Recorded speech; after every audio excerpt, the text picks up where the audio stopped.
I am often on guard over the Russians. In the darkness, one sees their forms move like 6 storks, like great birds. They come close up to the wire fence and lean their faces against it. Their fingers hook around the mesh. Often many stand side by side and breathe the wind that comes down from the moors in the forest. They rarely speak, and then only a few words. They are more human and more brotherly towards one another, it seems to me, than we are. But perhaps that's merely because they feel themselves to be more unfortunate than us. Anyway, the war is over so far as they're concerned. But to wait for dysentery is not... Anyway, the war is over so far as they're concerned. But to wait for dysentery is not much for a life either. The territorials who are in charge of them say that they were much more lively at first. They used to have intrigues among themselves, as always happens, and it would often come to blows and knives. But now they're quite apathetic and listless. Most of them do not masturbate anymore. They're so feeble, though otherwise things come to such a pass that whole huts full of them do it. They stand at the wire fence. Sometimes one goes away, and then another one takes his place in the line. Most of them are silent. Occasionally, one begs a cigarette butt. I see their dark forms, their beards move in the wind. I know nothing of them except that they are prisoners, and that's exactly what troubles me. Their life is obscure and guiltless. If I can know more of them, what their names are, how they live, what they're waiting for, what their burdens are, then my emotion would have an object and might become sympathetic. But as it is, I perceive behind them only the suffering of the creature, the awful melancholy of life, and the pitilessness of men.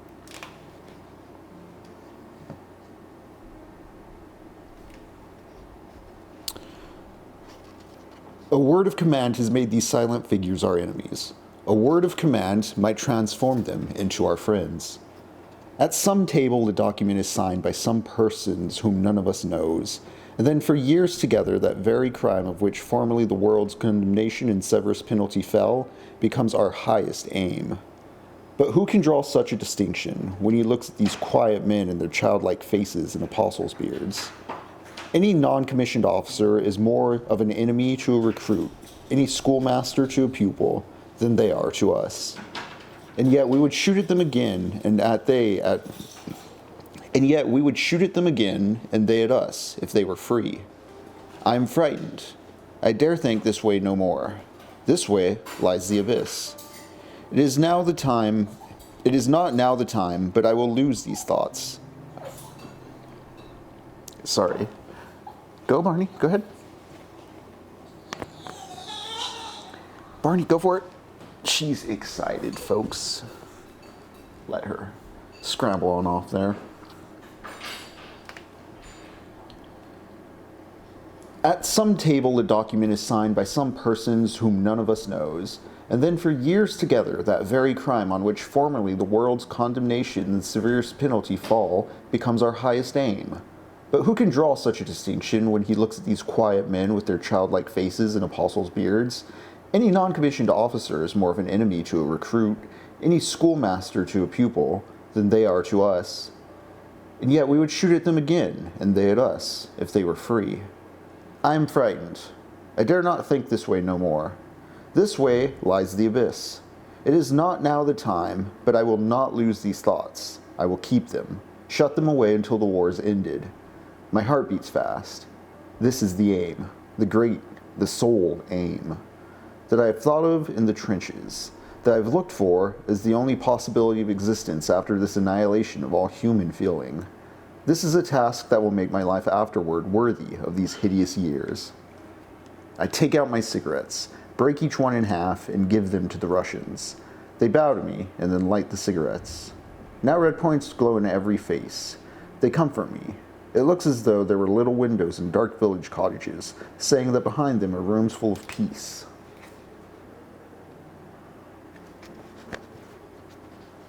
Howdy, L man, and howdy, folks. I'm Henry, and it is Thursday, 7:30 p.m. CST. We are starting up TECHNOPOVERTY yet again. For those of you just joining us, TECHNOPOVERTY is an excuse to bounce books off of books off of movies. Wow, I don't even know what I'm doing here. It's an excuse to play games, read books, bounce the two off each other with you here, the chat. See what we feel as we contemplate the meanings of these things and how they, reverberate off the current cultural climate and what we're doing with our lives inside and outside of these here machines. Currently, we're going through Erich Remarque's All Quiet on the Western Front while playing Conscript. I'm going to continue reading a few passages, and then we're getting back to the game, and we're going to talk about the back third of this book. I finished the book recently. This is going to be a full All Quiet on the Western Front spoilers episode, just to let folks know.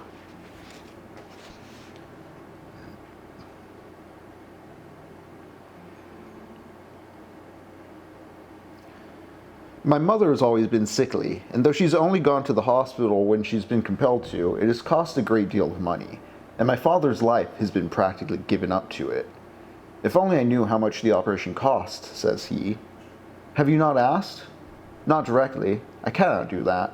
The surgeon might take it amiss that I would not do. He must operate on mother. Yes, I think bitterly. That's how it is with us, and with all poor people. They don't dare ask the price, but worry themselves dreadfully beforehand about it. But the others, for whom it's not important, they settle the price first as a matter of course, and the doctor does not take it amiss from them. The dressings afterwards are so expensive, says my father. Doesn't the Invalids Fund pay anything toward it then, I ask? Mother's been ill too long. Have you any money at all? He shakes his head. No, but I could do more overtime. I know. He'll stand at his desk folding and pasting and cutting until 12 o'clock at night. At 8 o'clock in the evening, he'll eat some miserable rubbish they get in exchange for their food tickets. Then he'll take a powder for his headache and work on. In order to cheer him up a bit, I tell him a few stories, soldiers' jokes and the like, about the generals and the sergeant majors. Afterwards, I accompany him both to a railway station. They give me a pot of jam and a bag of potato cakes that my mother has made for me. Then they go off and I return to camp.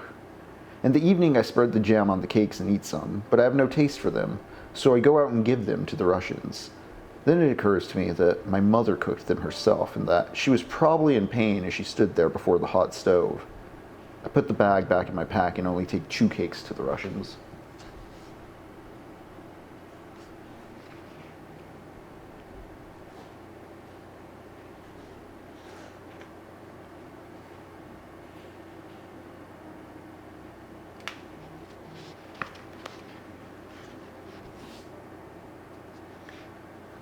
But Jaden's quite fascinated. His otherwise prosy fancy is blowing bubbles. But look, he announces, I simply can't believe that an emperor has to go to the latrine the same as I have. You can bet your boots on it. 4 1/2 wit makes 7, says Kat. You've got a maggot in your brain, Jaden. Just you run along to the latrine quick and get your head clear so that you don't talk like a 2-year-old. Jaden disappears. But what I would like to know, says Albert, is whether there would be no war if the Kaiser had said no. I'm sure there would, I interject. He was against it from the first. Well, if not him alone, then perhaps if 20 or 30 people in the world had said no? That's probable, I agree, but they damned well said yes. It's queer when one thinks about it, goes on Crop. We're here to protect our fatherland, and the French are over there to protect their fatherland. Now who's in the right? Perhaps both, I say without believing it. Yes, well, now, pursues Albert, and I see that he means to drive me into a corner, but our professors and parsons and newspapers say that we're the only ones that are right, and let's hope so. But the French professors and parsons and newspapers say that the right is on their side. Now, what about that? That I don't know, I say. But whichever way it is there's a war all the same every month. More countries coming in. Jaden reappears. He's still quite excited, and again joins the conversation, wondering just how a war gets started.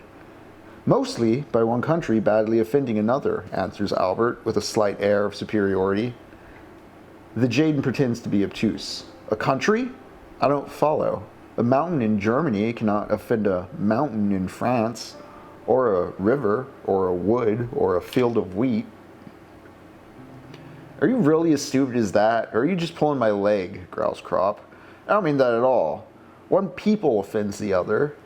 Then I haven't any business here at all, replies Jaden. I don't feel myself offended. Well, let me tell you, says Albert sourly, it doesn't apply to tramps like you. Then I can be going home right away, retorts Jaden, and we all laugh. Ugh. Man, he means the people as a whole, the state, exclaims Mueller. State, Jaden snaps his fingers contemptuously. Your games, police, taxes, that's your state, if that's what you're talking about. No, thank you. That's right, says Kat. You've said something for once, Jaden. State and home country, there's a big difference. But they go together, insists Crop. Without the state, there wouldn't be any home country. True, but just you consider almost all of us are simple folk. And in France, too, the majority of men are laborers, workmen, or poor clerks. Now, just why would a French blacksmith or a French shoemaker want to attack us? No, it's merely the rulers. I had never seen a Frenchman before I came here.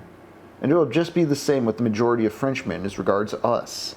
They weren't asked about it any more than we were. Then what exactly is the war for? Asked Jaden. Kat shrugs his shoulders. There must be some people to whom the war is useful. Well, I'm not one of them, grins Jaden. Not you, nor anybody else here. Who are they then, persists Jaden. It isn't a use to the Kaiser, either. He has everything he can win already. I'm not so sure about that, contradicts Kat. He has not had a war up till now, and every full-grown emperor requires at least one war, otherwise he would not become famous. You look in your school books. And generals too, adds Dittering. They become famous through war. Even more famous than emperors, adds Kat. There are other people back behind there who profit by the war, that's certain, growls Dittering. I think it's more kind of a fever, says Albert. No one in particular wants it, and then all at once there it is. We didn't want the war. The others say the same thing, and yet half the world is in it all the same. But there are more lies told by the other side than us, say I. Just think of those pamphlets the prisoners have on them, where it says that we eat the Belgian children. The fellows who write those lies ought to hang themselves. They're the real culprits. Mueller gets up. Anyways, it's better that the war is here instead of in Germany. Just you look at the shell holes. True, assents Jaden, but no war at all would be better still. He's quite proud of himself, but he has scored for once over us volunteers. And his opinion's quite typical. Here one meets it time and time again, and there's nothing with which one can properly counter it, because that's the limit of their comprehension of the factors involved. The national feeling of the Tommy resolves itself into this. Here he is. But that's the end of it. Everything else he criticizes from his own practical point of view. Albert lies down on the grass and growls angrily. The best thing is to not talk about the rotten business. It won't make any difference, that's sure, agrees Kat. To make matters worse, we have to return almost all the new things and take back our old rags again. The good ones were merely for the inspection.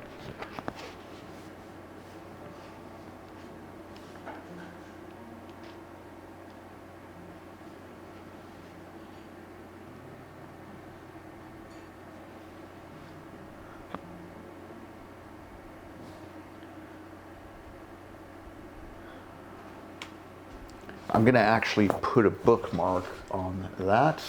We'll read more in the second half. We covered a bit more than we usually do just because when I got to this last leg of the book, it just kept going and going and going, and I had to go with it. But once again, Erich Maria Remarque's All Quiet on the Western Front, chapters 8 through 12, basically. Let's load up Conscript and see where we left off there. We're in the middle of town. Mustard gas causes blister in the sun. Ooh, L-Man's getting that streak.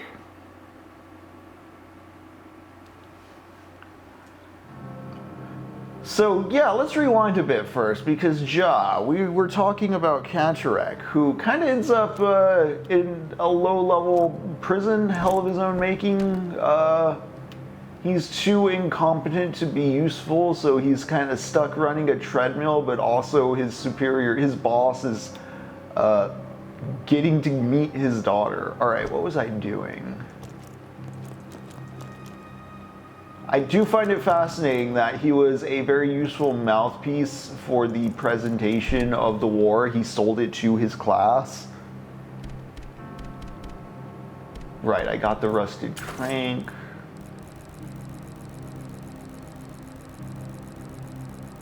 And yeah, he's ineffective. It's not just that he's ineffective, though. It's that he's unaware of his ineffectiveness, and that's kind of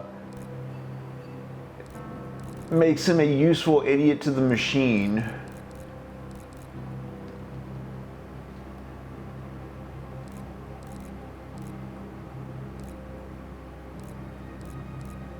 And when I say useful idiot, like, yes, that is derogatory, but keep in mind, it keeps him in a position where he's not on the front lines subject to fire in the same way other dudes are, because he's basically like a human golden retriever for the military. What up, Nakamas? Alright, I think my gear is pretty set. Also, I have no cigarettes or gun parts. Alright, we're doing this town run. I believe I need to go over to this area.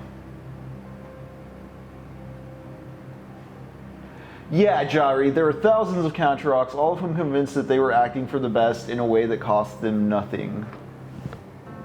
Is that from the beginning when he's talking about Counter-Rock in the context of his teacher compelling them all to go to war? Or is that from when he sees Counter-Rock the doofus being just thrown in the fields, doing useless exercises for torturous reasons because his commanding officer has the hots for his daughter?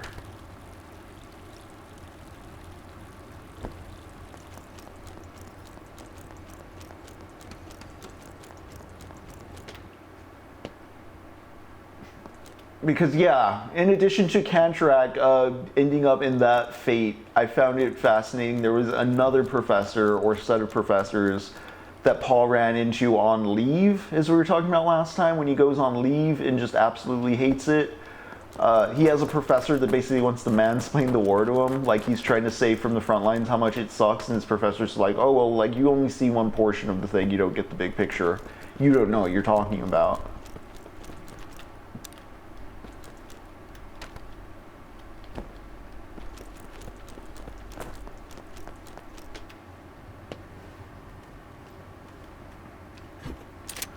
Oh, it's time to shoot dudes. It is time to shoot dudes, I think.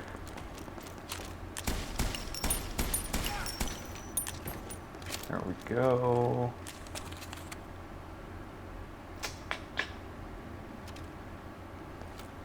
There is a few passages throughout the book too, or actually I stopped right before the part, I'll read more about it when we come back for part 2 later, in regards to picking up photos off of enemies.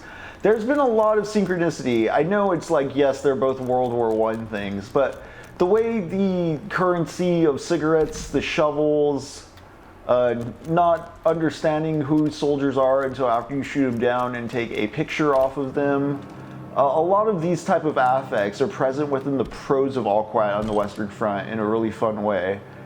One of the fun payoffs of the method here, in which we pair books with games along loose thematic or ideological lines, but don't really expect hard, tangential details like that to be so one-to-one. It's also maybe just a testament to how good Conscript is at paying attention to detail in World War I literature. It is a well-informed thing.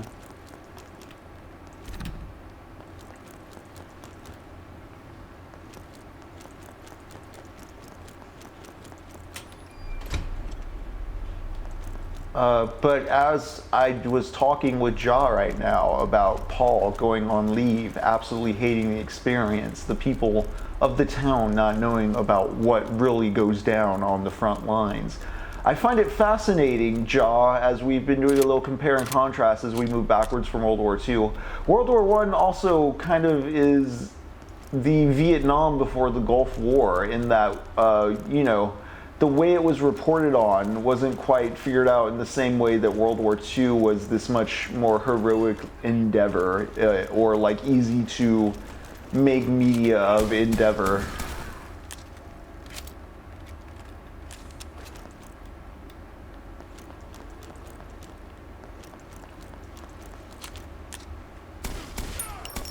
the decade between, you definitely see cinema take off as more of a form.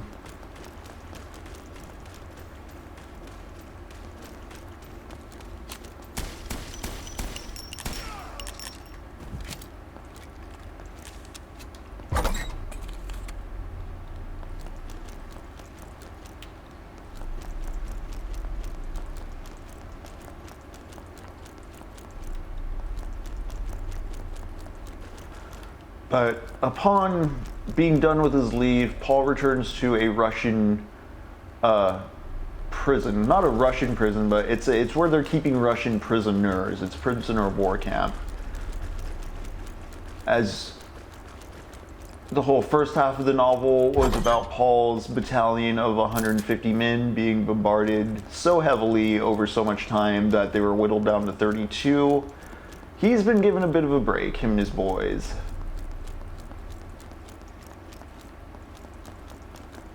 And it's a great contrast after being back home on leave and being totally alienated by folks that he goes to this prisoner of war camp and is surprised at how broken the Russians are and how much his empathy extends beyond any national bounds, because these men have been through a hell that they share in common, that he feels more brother to them than the townspeople he just got away from in a lot of ways.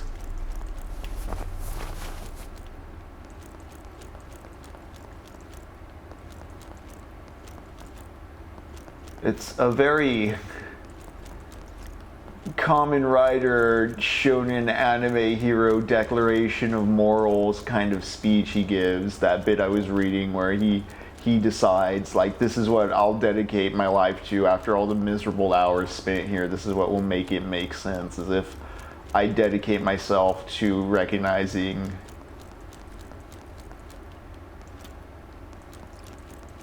war as an endeavor is just a harm to me and my human brothers, and we should not participate in this ever again. I can see why certain national socialist parties wanted to ban this work.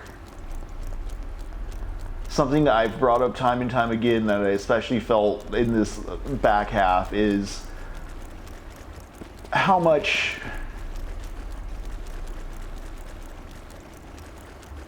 this is like the light side of the coin to Mein Kampf's dark side. You see a World War veteran who, through his experiences, comes to like this very humanist perspective of like never again.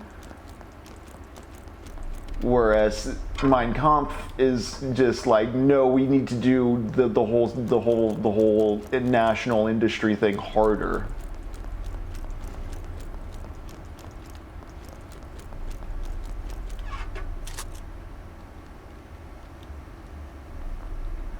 Jari says, Cantorac's professional position gives him an overweight influence on the iron used. I wouldn't say his position's a material, but it could be any of the older citizens parroting propaganda. Yes. Yeah, I found it interesting too, Ja, how at the beginning, when talking about all the forces that coerced them, people were scared of their parents calling them cowards. I think that's one of the worst abuses of the state, is when it's able to turn a parent against a child in that kind of way. That's very dark stuff to me.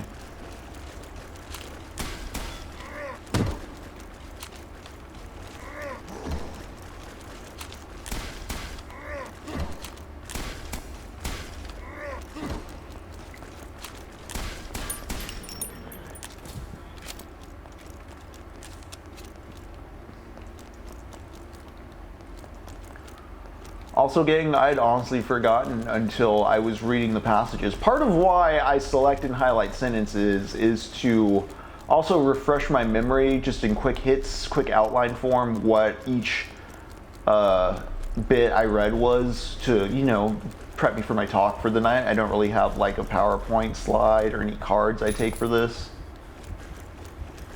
That should be very obvious. But I completely forgot about that part I read in which they're wondering, like, wait, but like, who commits a war? Like, the mountains didn't offend me. Like, I've never seen a Frenchman before this war. That's all in response to one of the things that happens while they're at the POW camp watching over the Russians is they get visited by the Kaiser, which is why Jaden's like, I can't imagine the Emperor shitting. What are you talking about? They just see the Kaiser and he's just a dude. He's just a dude. And it really gets them questioning things, as you see in the passage I read.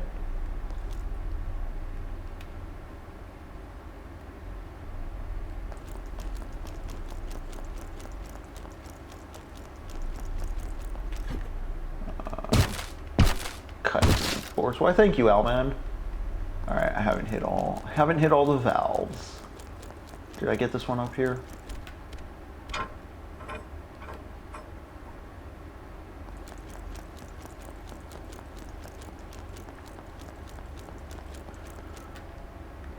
And then after spending time at the POW camp, they're sent back to the front, Paul and his friends.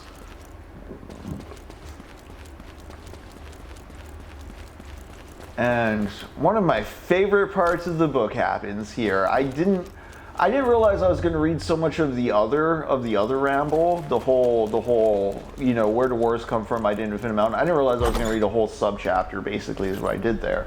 But if there's one reason to read this book, it's to get to the pure, like, I don't know, it's a very direct and in-your-face book with a lot of the prose. I wouldn't say there's like an aesthetic stylist priority going on. It's more immediately political and like about that.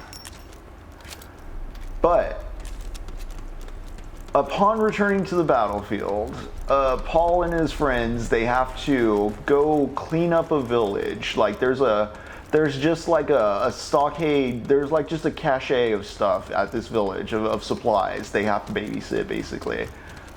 Because, you know, the line's getting shifted, people are shelling, so this town's been abandoned, no one's there. They have to go just babysit the munitions there, and they can take from the supplies whatever they want. So it's kind of a sweet deal.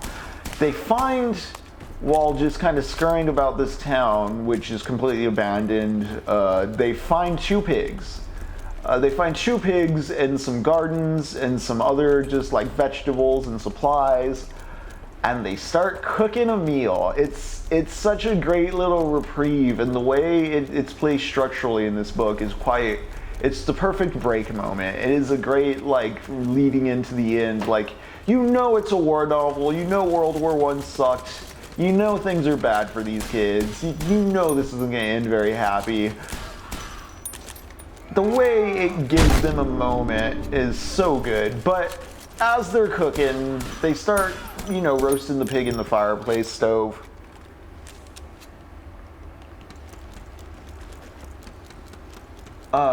And because they're sending out smoke, they get spotted by French artillery, and the town starts getting shelled. Oh shit, something scary's coming down the way. No? Okay, cool. This is not, again, ghost and ghoulies in Resident Evil style giant alligator in the sewers. I don't know what I'm expecting except for maybe a boulder drop, but also these guys scary.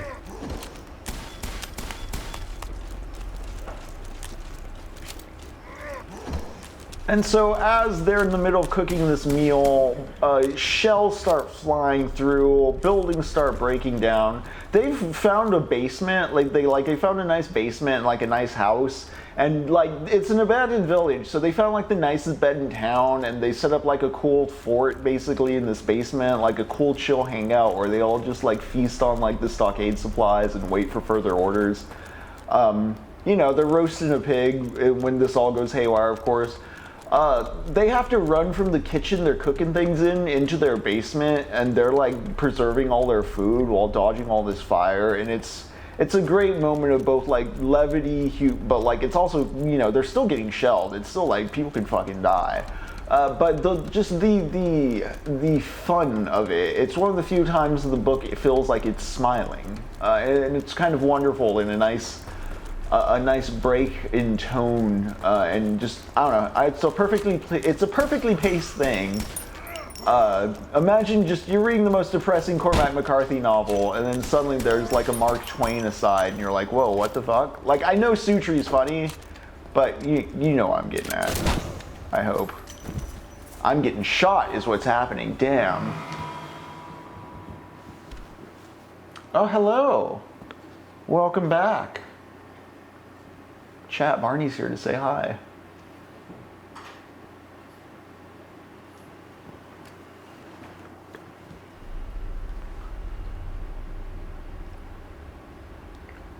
Good thing is I checkpointed right here at this sewer bit, so I just need to mind my health. What am I carrying on me anyways? Is it worth running back to the shop? I did clear this place out. Because I don't have any health.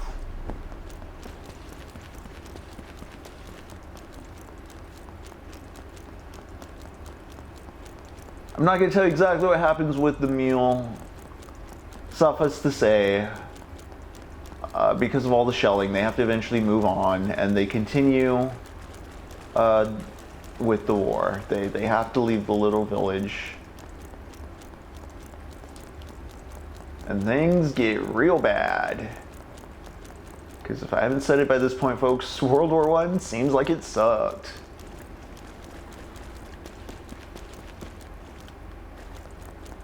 There's the mustard gas, there's the artillery fire, there's the airplane bombings,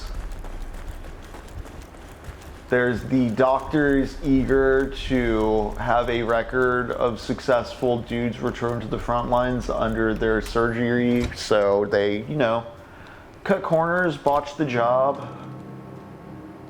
maybe say you're healthier than you are, and cut you up in weird ways that make your feet forever broken, even though you didn't come in for that.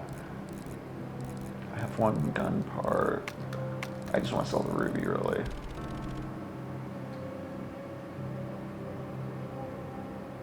AI viewer, streambo.com? No, I don't want that ribbed sumbitch.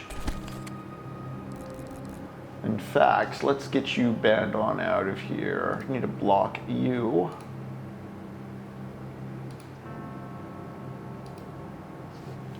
Barney, can you believe that shit?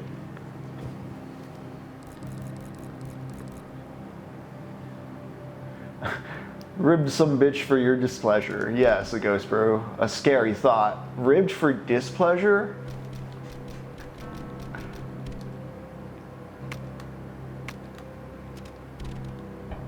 I remember I had a friend in high school who asked us if we ever flipped the ribbed condom inside out so we could fill the side mint for the girls.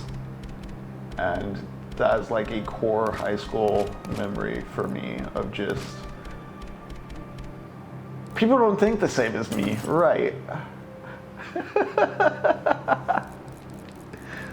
Just the considerations. You can draw outside of the lines, guys. You can color outside the lines. It's okay. Yeah, Ghost Bro, exactly. When you're in middle school, no, it was high school. I think I was in 10th grade, I want to say. Right, I wanted to grab healing items.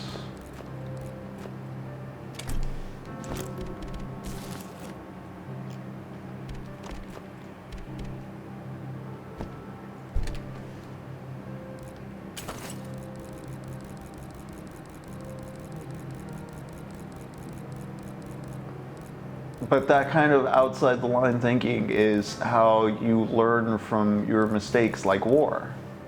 Do you just keep doing the automated systems of human commodification that seeks to expunge the useless parts of the pool? Or do you try to rethink how we can direct these systems towards better human flourishing?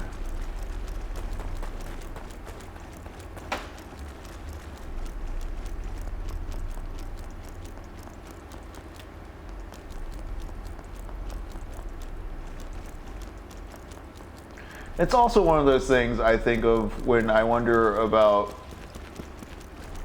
think of the children's style defenses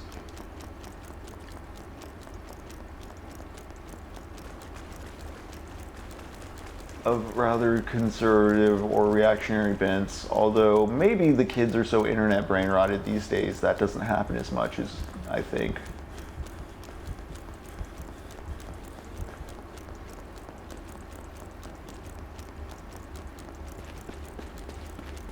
I guess what I'm wondering is, would you feel more comfortable with a high schooler making that joke or a high schooler not knowing what a condom is?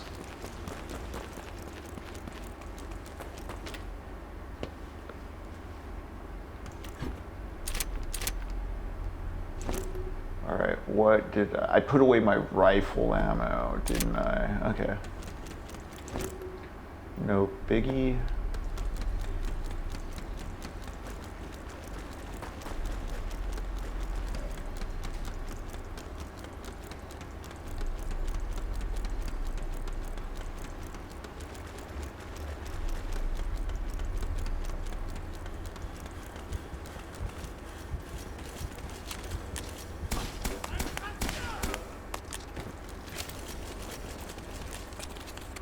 There we go, that rustled the nest.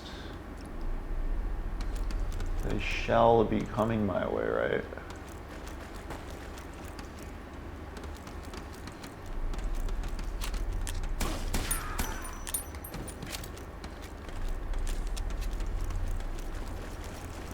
I'm sure glad I invested in guns.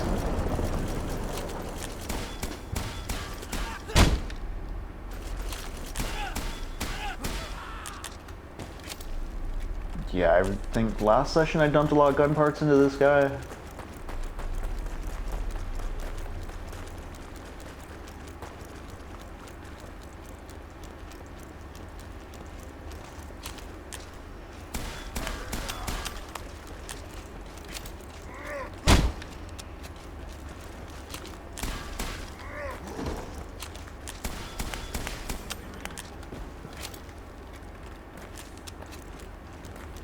Anyways, after Paul and his friends have to flee their little village camp out and no longer get to do their nice pork dinners, you know, Paul's doing his usual battlefield routines. He goes out scouting. He has to do that separate from his boys. And there's a major bombing. He gets caught out in the no man's land, and it's scary as fuck.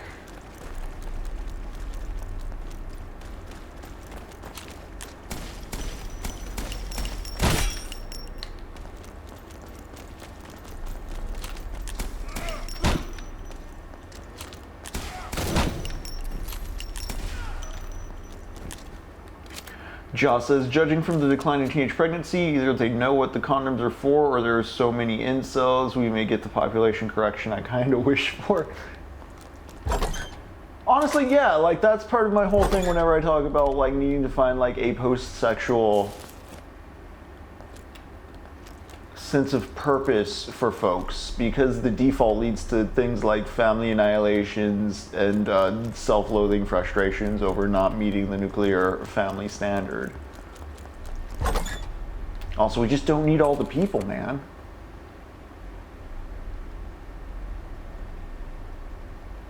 Alienation does what absence-based sex ed couldn't. Learn from Dr. Oz that I'm underbabied and I need to find 1.5 Rugrats. Oh, you're underbabied?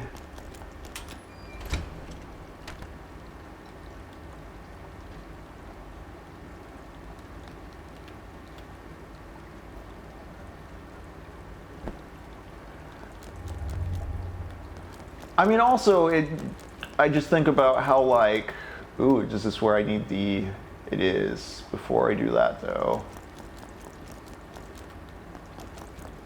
Growing up as a kid of the 90s, the outrage around hip-hop, for instance, is funny to me. Because looking back at it, I was like, oh yeah, I think because of rap music, that is how, like, in elementary school and stuff, I learned about things like condoms, and that you could get diseases from sex, so you have to be careful. Like, for all the shock and awe I remember as far as like parents being scared of what was being said in that music, it wasn't like telling, it was still informative.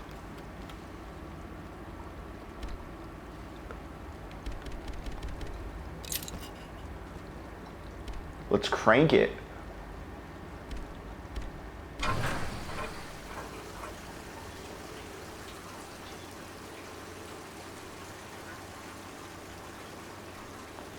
Did that drain all the pools up in the top of the village, I wonder?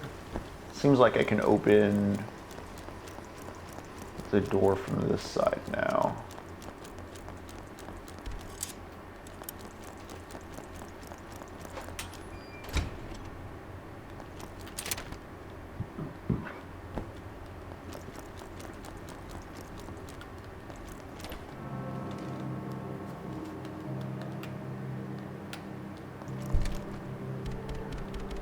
Alright, let's manage our shit. We want rifle ammo.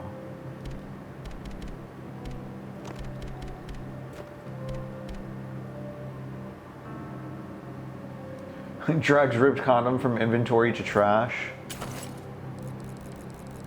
No, you just boil it out. I don't do that. That is a joke I've only ever seen in Frisky Dingo. I don't know if anything else has ever purported that to work. Don't try to boil and reuse condoms, folks. It's like fighting 2 world wars. You just, you know, there's the first, uh-oh. Oh no, my card. That's what I get for talking shit about condoms. I'll be right back. Oh, no. I have a haunted capture card, it seems.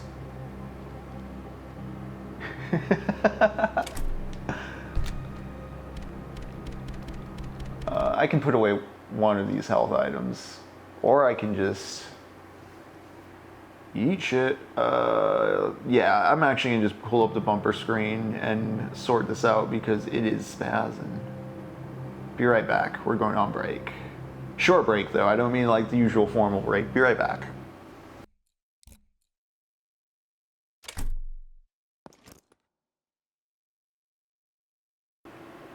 I think we're back.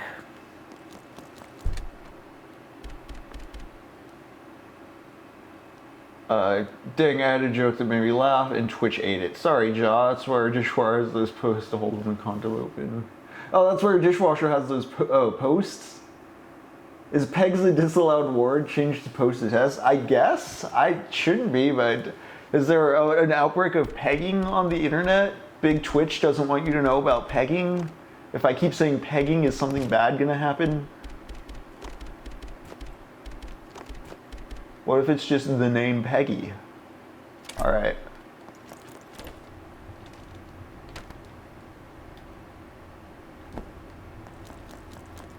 Pegs dispensers. Damn.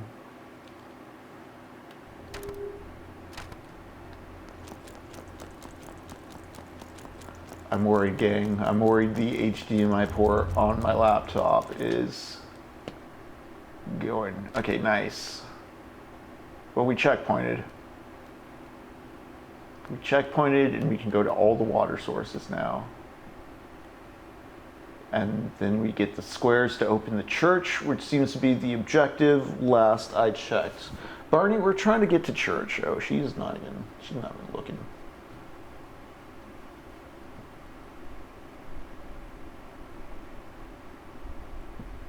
Sorry, sometimes I get lost in petting the dog, you know how it is. All right, let's go to the other water places.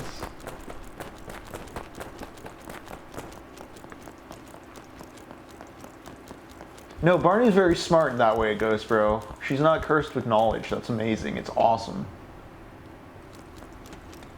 I joke with the whole curse with knowledge thing, but for those of you who know my work with Mr. Burns, you know the last video we edited. Okay, what is seriously going on?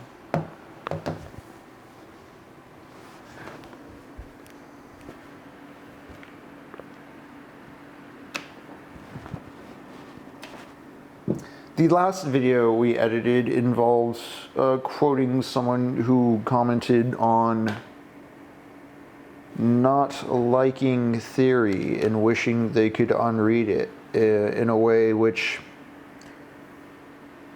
you know, on one level I hope they're joking, but if it's all just irony so to meaninglessness. Why give any weight to the opinion at all? Is a bit of my take on it.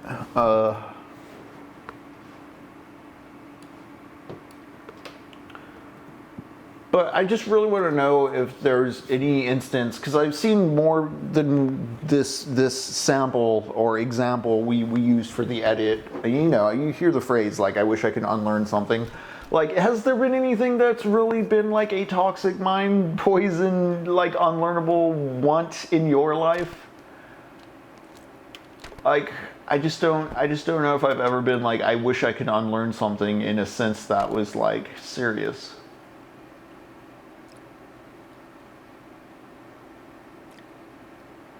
Marxist Church for Tithes.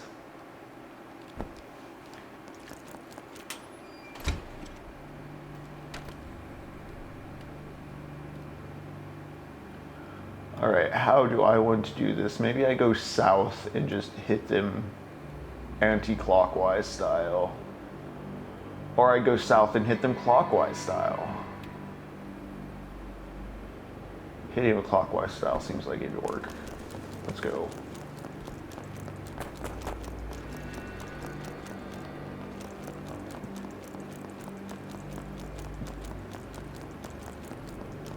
But, so Paul got separated and shelling from his friends. He's in the no man's land all alone.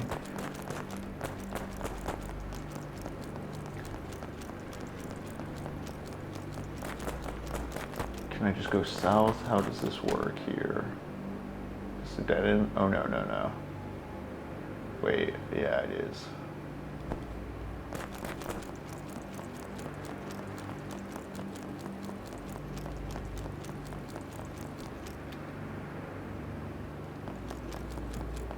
Is that a process you can actually do, short of like giving yourself brain damage?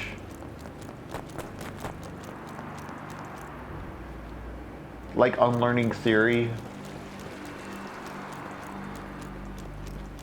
I think if you're saying those kind of statements, you didn't actually like learn in the first place, or like you just see it as an affect to adopt, not like a integrational tool.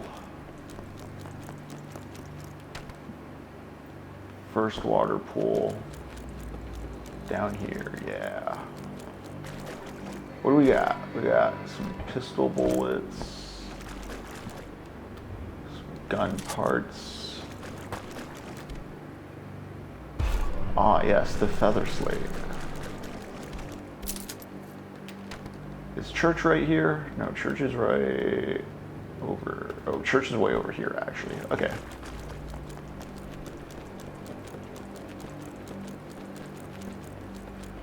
This town kind of is what I had in mind as I was reading the chapter where Du Bois build their little hovel and cook their little meal.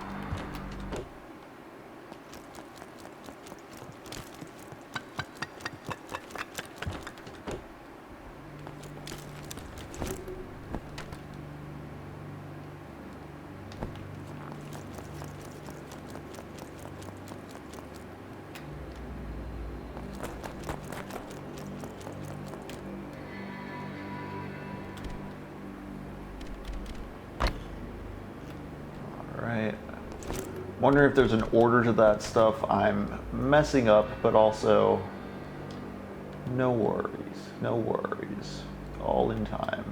Town hall key. Yeah, let's go hit up the town hall before that last fountain, because I think I gotta... Oh no, I can just run straight through. Yeah, let's finish this fountain run.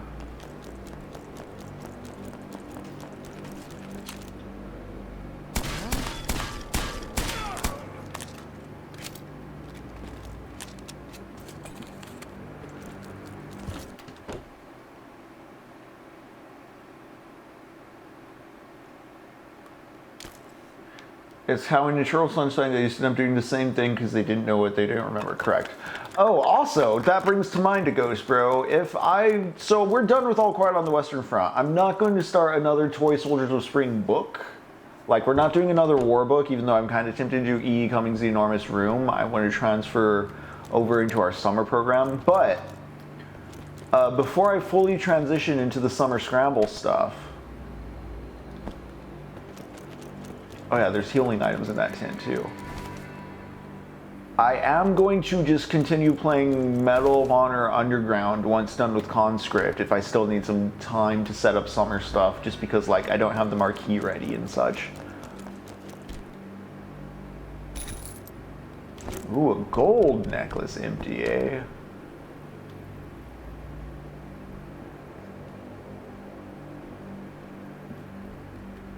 I can go north and east. What I'm trying to get to saying is that a Ghostburger comment reminded me, next time we play Medal of Honor, there's not going to be like a new book with it, but Fredric Jameson's essay, Cognitive Mapping. I can share a PDF, I can make a sticky, because it's up online for free, it's not that long, but I figure it'd be a nice way to maybe end the block since we started with some Jameson.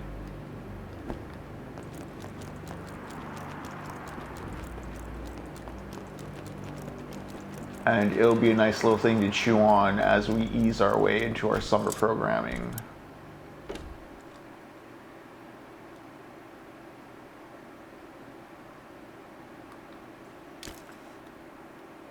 It's kind of like how we were talking about musicians who gained liberty of expression through mastery of technique and theory.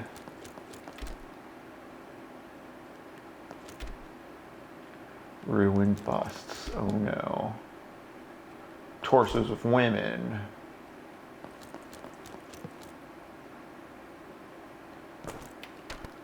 I'm a little intimidated by this place. Oh no.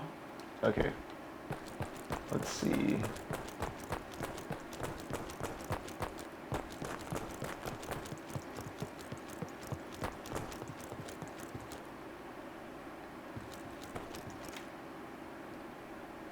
Hey there, good people, put forth your gold, we're spilling our blood.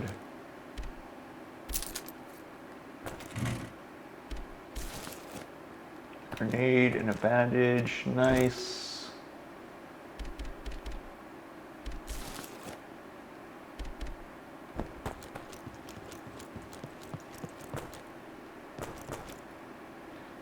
Tell me more about what you're thinking with that, Elman. Also perfect, an item box. Maybe it's just a chest with items in it. Town master keys. I take it that opens you, and you, yeah. Maybe I run to that item box first, drop some stuff off.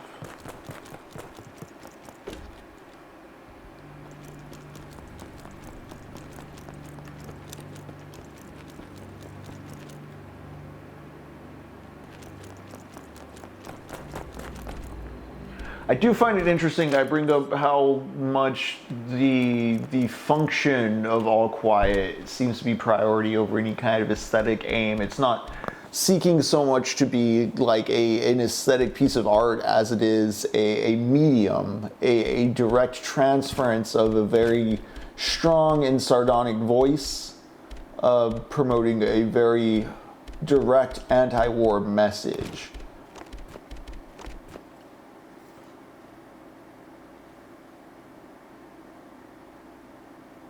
Yeah, Ja.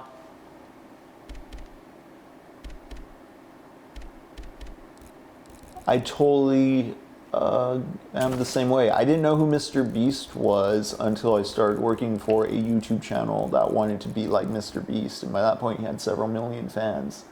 And I was an old 28-year-old. An ancient 28-year-old. Let's keep going with this loadout. Let's get some rifle keys. It's funny because this is making me think of how Resident Evil has always been this inventory management case for me as well, and how all this shit's just Death Stranding. Death Stranding did synthesize a new sort of ludonarrative dramaturgical loop, yes, but it was building upon a whole slew of resource management history.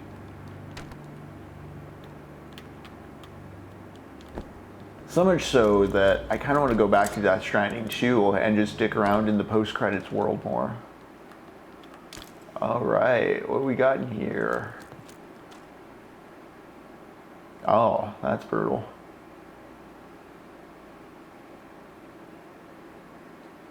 Well, it's not like theory is all of a piece. If you know it, you can leverage it. If you don't, you might foreclose your imagination to what you could do otherwise. Yeah, I think this also speaks to a certain streak of Protestantism in American practice. This goes back to one way I've heard it put in short is that white people don't make communities, they make clubs. And as a religious practice, I think that's pervasive as a social practice in a lot of American subcultures that may not realize they're even working in a grand Protestant tradition of shame when they operate in that way. But I mean, it's also a way of reasserting class superiority. You know, whatever hobbies you participate in can be signifiers of that.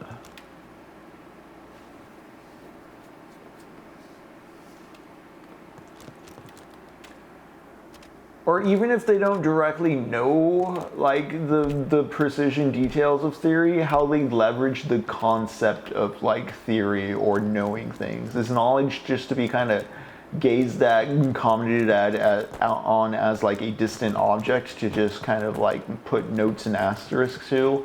Or is it like a thing where you're supposed to take the parts of it you find applicable to your reality and use that to further your kind of, you know, understanding and flourishing in the world? Okay, I got this stupid, yeah, it's not stupid, but I got the gimmick. I got the thing. Let's go put it in the church door. We're going to church, guys. I don't know how else to tell it to you. That's the whole point of this session here. We are going around this town helping people, unlocking the doors to church.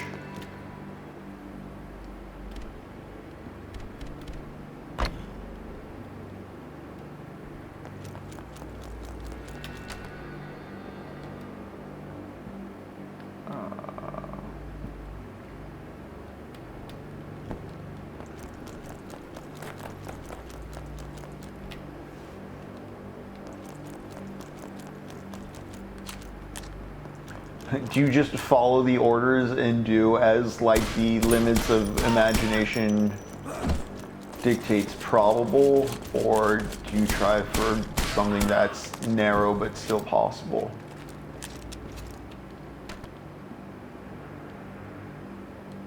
What are the limits? What are the boundaries?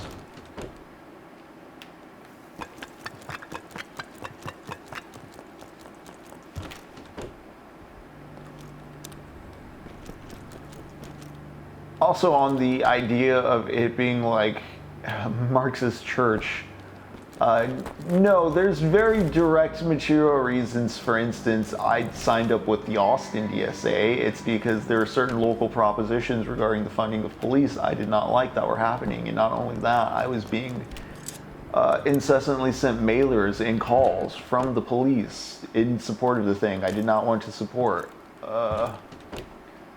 I actively was like, what's the best fighting chance I have of countering this local measure I do not like? And guess what? Austin DSA was able to get it shot down. And you know what? The state decided to bring in the state troopers because local PD weren't going to get the job done as a way to counter that. And so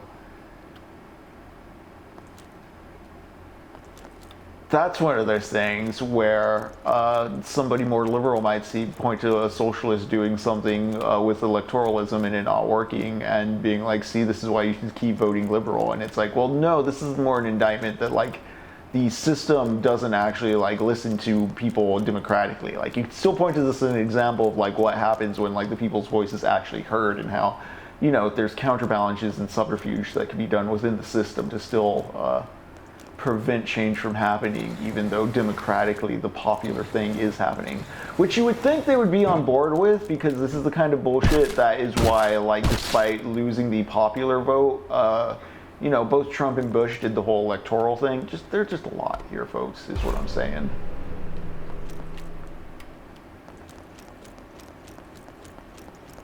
And so it boils down to, boils down to I need to fucking run. But also, that dude's pretty easy to run from.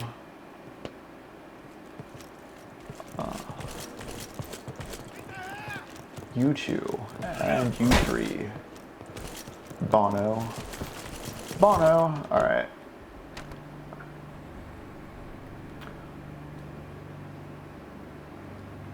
Ja, I've not read the D&C Postmortem. Is this the one that they were keeping under wraps because folks were saying it was going to point to Palestine being a key issue that the Dems didn't want to admit was a key issue, or is this something different?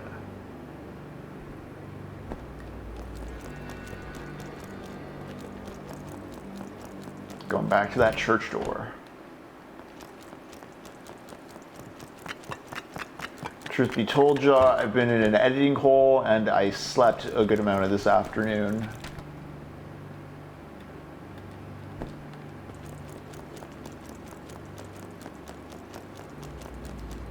But I don't have a job that requires me in a physical place tomorrow, so I'm going to be able to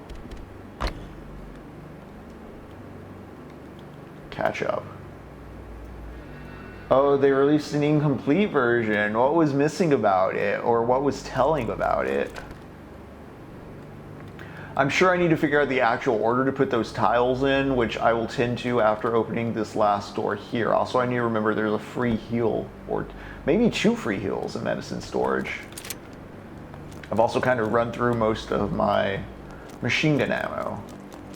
Also, I've completely left All Quiet on the Western Front to the dust, but in this bombardment where Paul gets stuck in the no man's land, he finds a crater that's been shelled, and he's able to fall into it. It's kind of muddy. He's able to play dead and kind of hide there. As he's doing so, a French soldier falls in. A gravely injured French soldier, and they don't attack each other. He doesn't try to kill this man. He's just there to kind of cradle the dude through his death. And I think at some point, damn, Ja, he had to stab him, right? I'm sorry. I was kind of like the last. I read the first part of. I read this chapter 2 nights ago, and then the other night I read like the other chapter, and then I read 11 like right before starting stream. I don't remember if it's that the guy dies in his arms, or that the guy's making noise and he has to kill him and then dies slowly in his arms. Point is, Paul shares a trench with a human being. He kills him. He has to kill him, right? He has to like stab him, because if I recall right, it's the moment that this evokes for me, where Paul's murdered a dude, and then upon murdering him, he searches his person and finds a photo, a letter, like he finds some ID and stuff, and he's like, this was a human being that I did this shit to. It's a very hefty realization. And then he gets back over the no man's land into the German side with his friends again. And he tells them what happens, and they just kind of tell him like, yeah, that's war. There's a guy who like hears these like, yep, and he just goes back to firing off his machine gun at the front line. Yes, bigger field bag, thank you.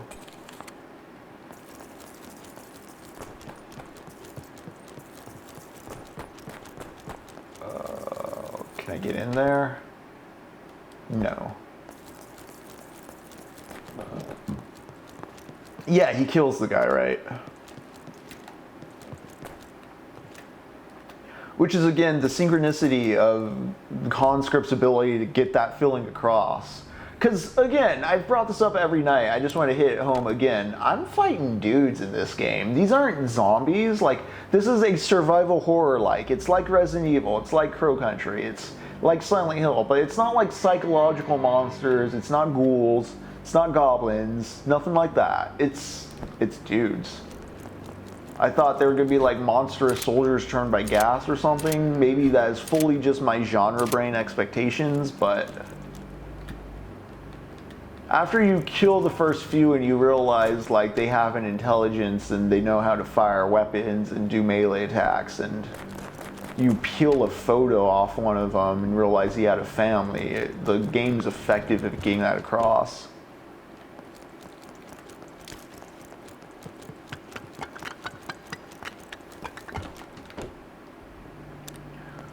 In getting back to the German side, though, Paul and also, is it Albert that gets shot? Paul and Krop, if I recall correctly. I have a really hard time remembering his friends' names. I remember there's Kantrek because Kantrik's the teacher, and then there's Ketzowski because he's often shortened as Cat, and he's the one who cooks the goose with him. There's Jaden, who's the wisecracking youngest one. And then there's Krop. I'm thinking Krop / Albert Krop, I think is the full name. They're also usually typically referred to in ways where it's a first name or a last name, but it's never like a full proper name, so they don't stick with me in that way. It's the boys, though, is what I'm trying to get at. But Krop and Paul are injured, and so they get to leave the front lines, go to a hospital. And I was extremely surprised by the sex that occurs in this book. Because, you know, you think of a war novel, you hear that there's sex in it.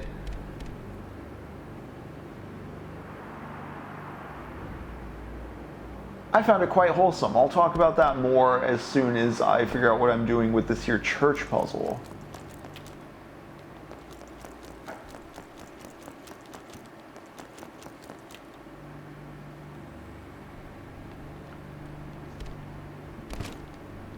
I'm going to take all these slates and examine them. They probably give you info on the actual thing.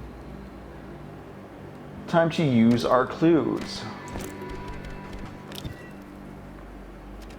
No.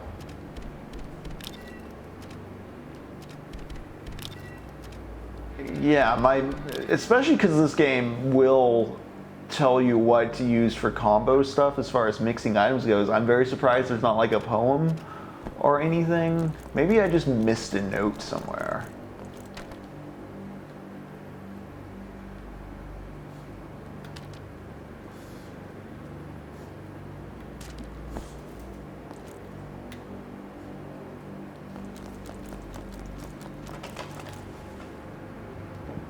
I'm also looking at the church art. This seems to be... Barney, what's the solution? Do you know the puzzle? Little bean. Okay.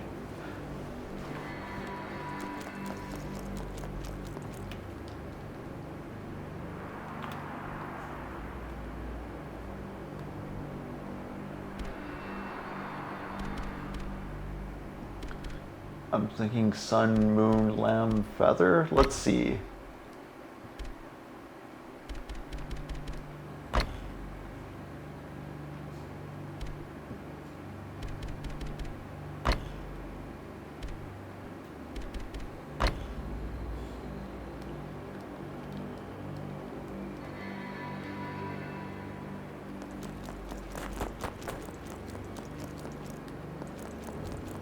I'm going to look around for some clues. I don't want to just be at the door shuffling things around forever. Is there any type of tell? I know you're fond of looking up solutions. I'm not going to ask. Oh, well, actually. That makes sense. So the moon's the bottom right. Okay. We're gonna take a lap around town, folks.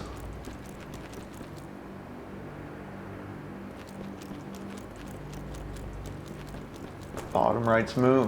What is the uppermost right?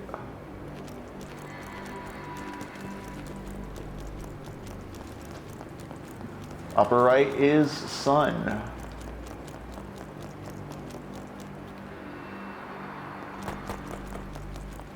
So moon and sun on the right.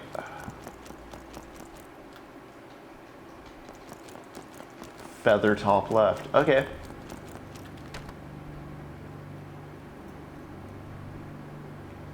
Well, we got it then.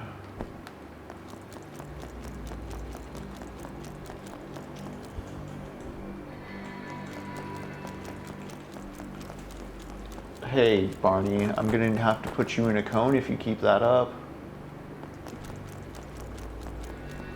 I haven't watched any of the adaptations of it, so I'm curious.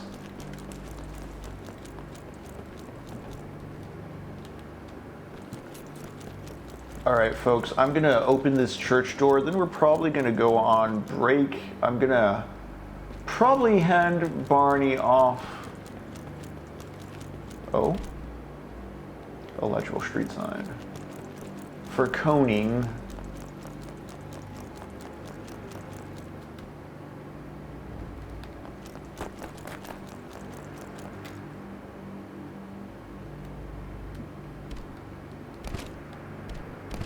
I did get the lamb in the right spot.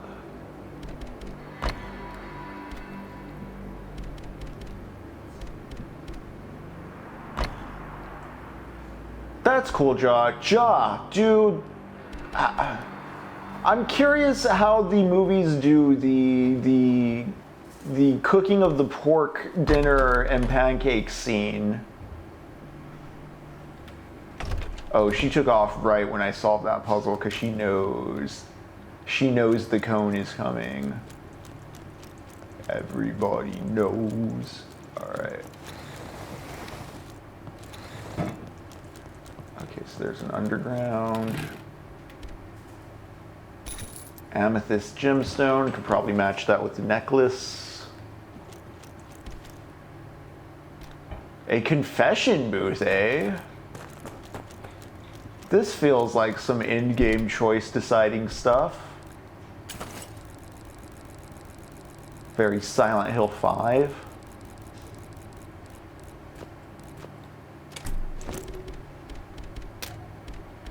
Okay, so I just should have not sold that one square-shaped one. Okay. I'm gonna put all this stuff away for now.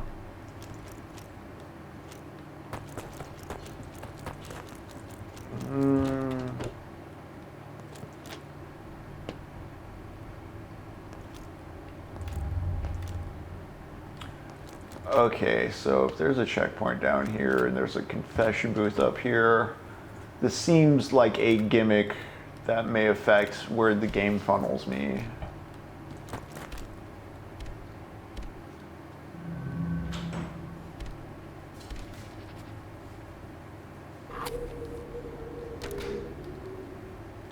Alright gang, we're gonna break a little early tonight, but don't worry, we're gonna keep on going. We got more All Quiet to read, we got plenty of more Conscript to get through, but it is break time. It's 8:58, so yeah, about 9 o'clock. We've been going for about 90 minutes. We got another 90 to 2 hours in us. I will see you soon. Somebody got sent to the cone zone.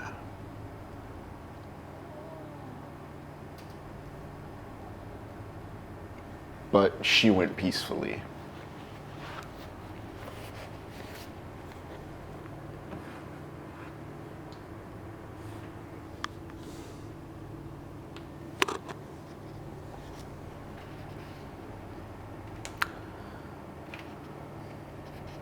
The silence spreads. I talk and must talk. So I speak to him and say to him, "Comrade, I did not want to kill you.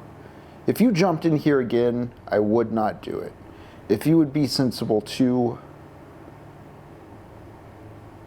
But you were only an idea to me before, an abstraction that lived in my mind and called forth its appropriate response. It was that abstraction I stabbed. But now, for the first time, I see you are a man like me. I thought of your hand grenades, of your bayonet, of your rifle. Now I see your wife, and your face, and our fellowship. Forgive me, comrade. We always see it too late. Why do they never tell us that you are poor devils like us, that your mothers are just as anxious as ours, and that we have the same fear of death, and the same dying and the same agony? Forgive me, comrade. How could you be my enemy? If we threw away these rifles and this uniform, could you be my brother, just like Kat and Albert? Take 20 years of my life, comrade, and stand up. Take more, for I do not know what I can even attempt to do with it now.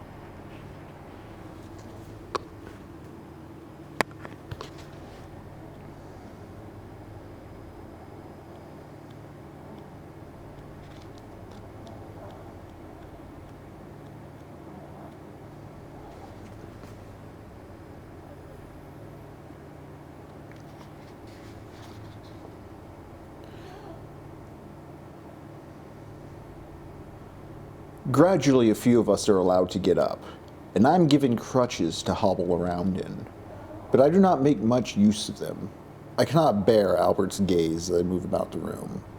His eyes always follow me with such a strange look, so I sometimes escape to the corridor. There, I can move more freely.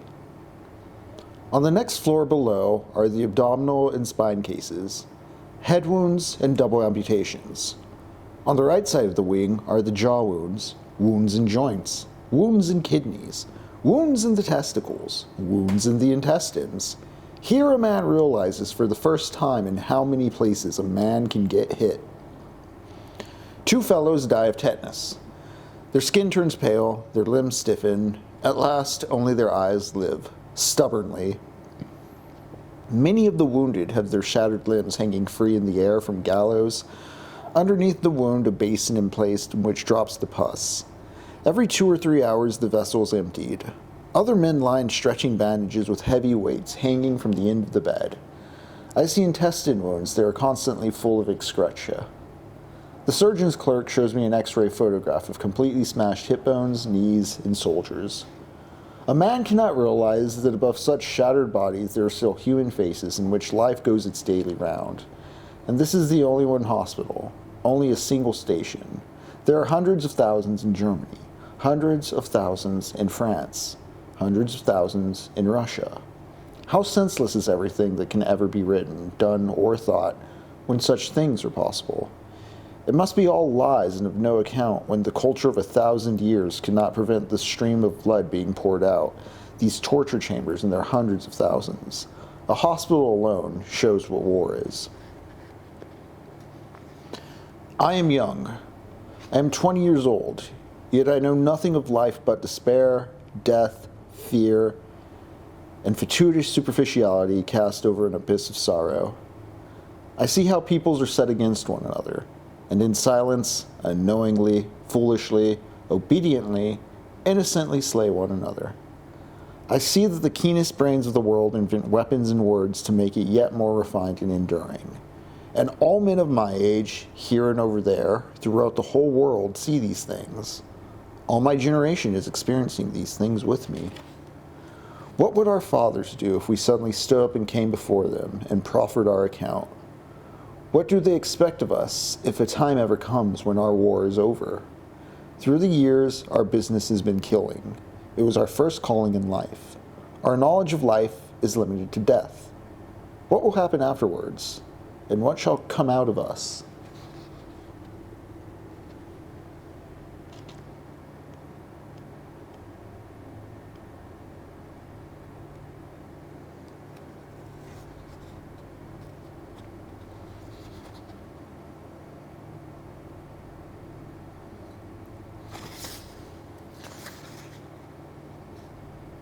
It is autumn.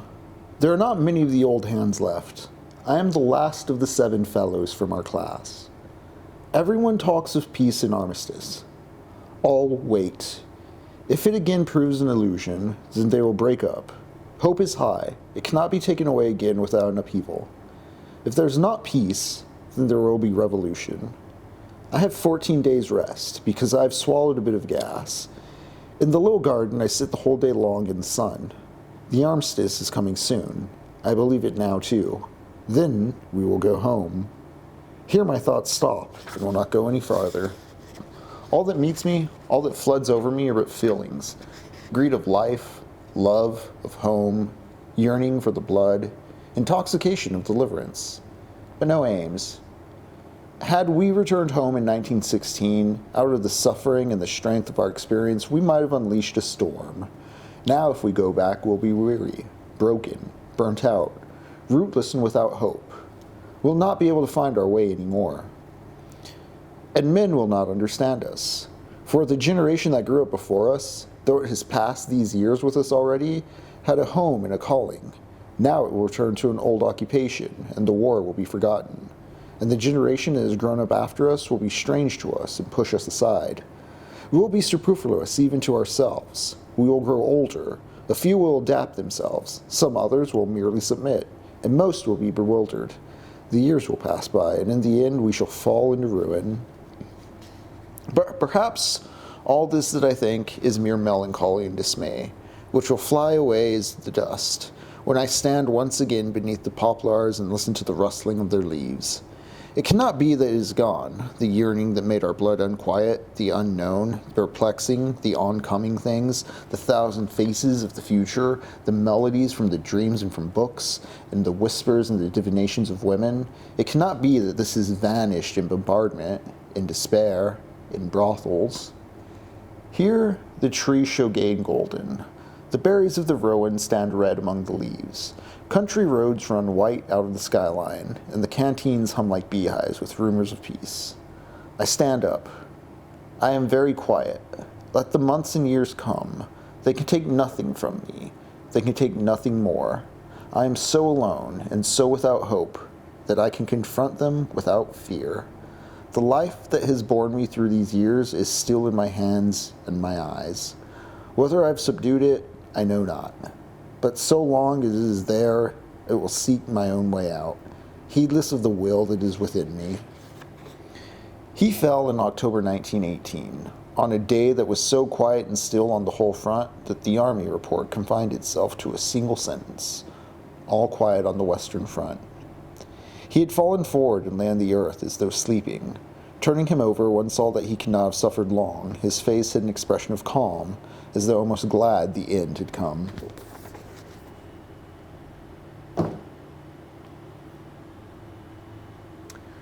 That's the closing chapter to All Quiet on the Western Front by Erich Maria Remarque. Something I found fascinating about the structure of this book is that it starts off with relatively short chapters of sort of childish, I don't want to call them childish in a demeaning sense, but boyhood adventures on the front lines, like checking in on your friend who has a amputated foot. And yeah, that's grim, but also there's a bleak sense of humor about everything. It's moving at a clip. And then as the bombardments happen, the chapters distort and get longer, and the accounts of the battle occupy huge portions of this book. You'll read a chapter that's maybe 10 to 12 pages long, and then you're hit with a chapter that's 40 pages long. You'll read a chapter that's 20 pages long, and then, you know, a 30-page one, and then you're hit with a 50-page one, and then you're hit with a 10-page one. The final chapter itself is only about 6 pages, I think. It's rather short. I don't know. I'm thinking about the book as aesthetic object and like on a structural level now that I have a complete picture of it. And it's interesting how the bombardments distort not just the reader's sense of time, but the protagonist's sense of time, and how that's reflected there kind of, you know, meta-narratively, especially because those bombardments and the time spent at the front line are often months and seasons pass in like the blink of an eye, you know. In just a sentence or two, Paul tells you, you know, oh yeah, summer's over. Winter has arrived.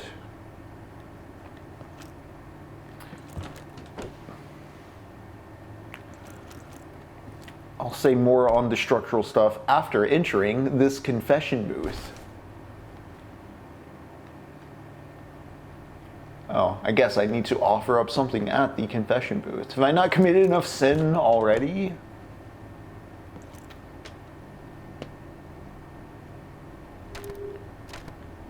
good thing is I have the gas mask just on board. What's up?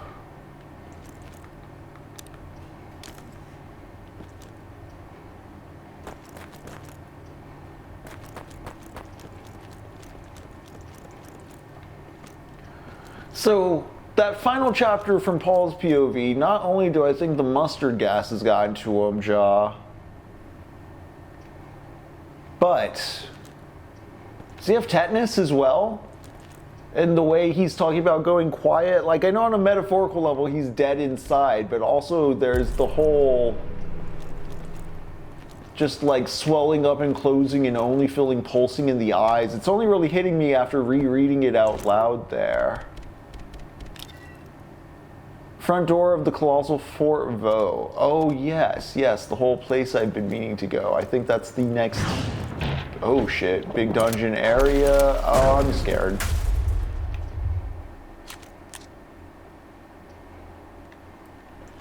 But the last two chapters, going back to the structural, oh shit, what?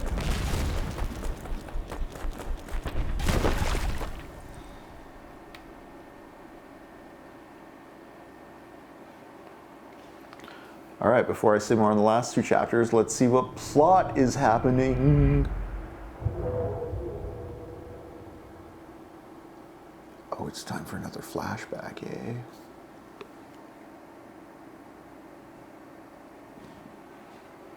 Definitely with the shell shock too.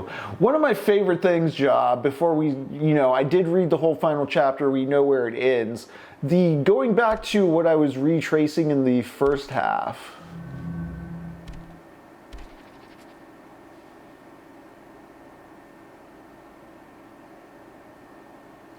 Unless I should have just talked to the, we'll see. We will see. Let's go through this flashback. I'm wondering if I could have talked or interacted in a different way with the confession booth, but it seems like I just need to prompt it with an item.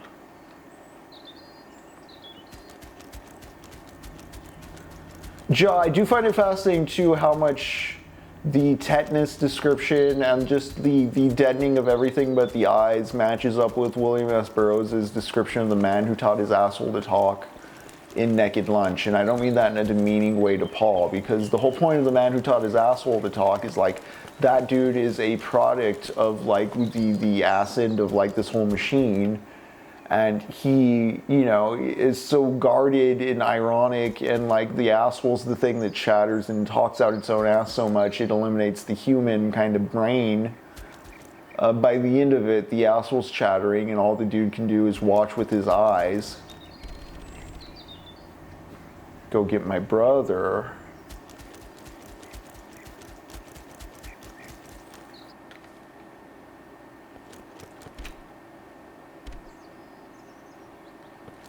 Yeah, I think, that one of the things I've enjoyed about the whole Technopoverty project, honestly, the Summer of Doom. Last summer, we did a bit of a Naked Lunch and Albert Camus' The Rebel while playing a game called Umurangi Generation. A very excellent indie game where you're a photographer of the end times. It's pretty cool.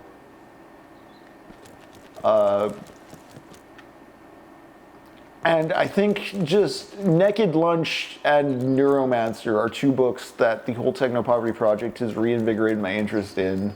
They're both books I remember reading as like a late teen, early tween college student, and both kind of bounced off. I was like, okay, I get that these are important and they like set standards, but like, I think just having a decade of life experience, honestly, and coming back to in my 30s did a lot of good.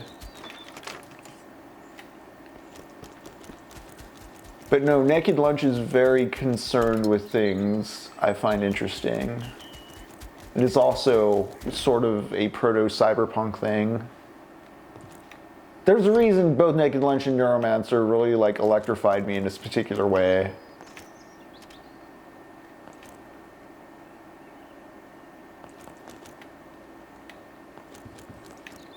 See, Snow Crash is what I was expecting going into Neuromancer, and Neuromancer always struck me as kind of boring because of that. But this last time I went into it expecting to not be wowed and like no expectations. And just on a prose level, there's a lot going on there. Also coming to understand more about Gibson as a guy, and where his priorities in storytelling lied, because he like famously has said he doesn't know what a modem was at the time. Like, he didn't know much about how the tech worked. He asked other guys for like expertise input on that kind of stuff.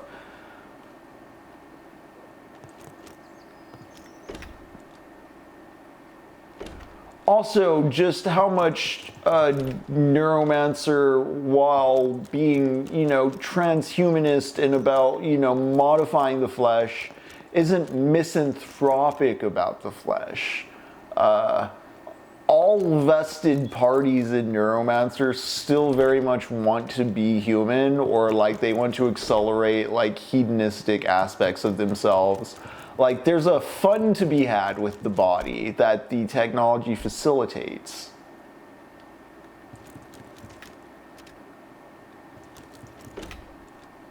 And that really taps in with some of my thoughts on just like the underlying libidinal economy of everything when it comes to the capitalist macro structure.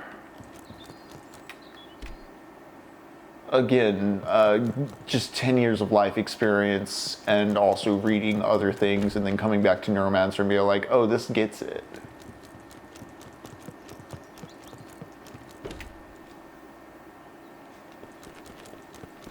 Even the kind of, well,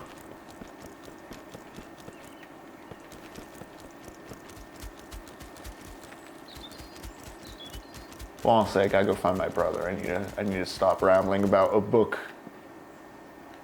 I do want to actually circle back around. So when we first tapped into Neuromancer and also Naked Lunch, it was during like the very early days of the channel. The format wasn't quite figured out yet. I kind of want to do something with Neuromancer in total, or maybe the Sprawl trilogy in total. Ooh, there he is. But also Naked Lunch would be a good one in total. I can't read it out loud on the stream though, for obvious reasons.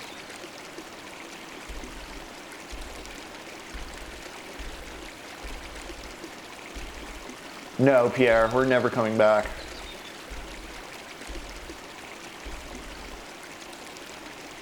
Oh no, I don't want to have to race my brother. Okay.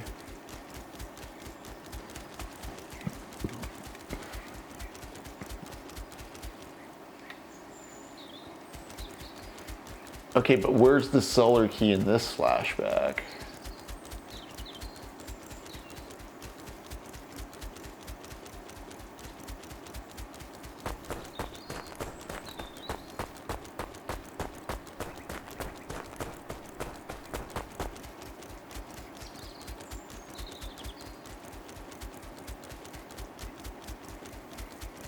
Is there a cellar key in this flashback?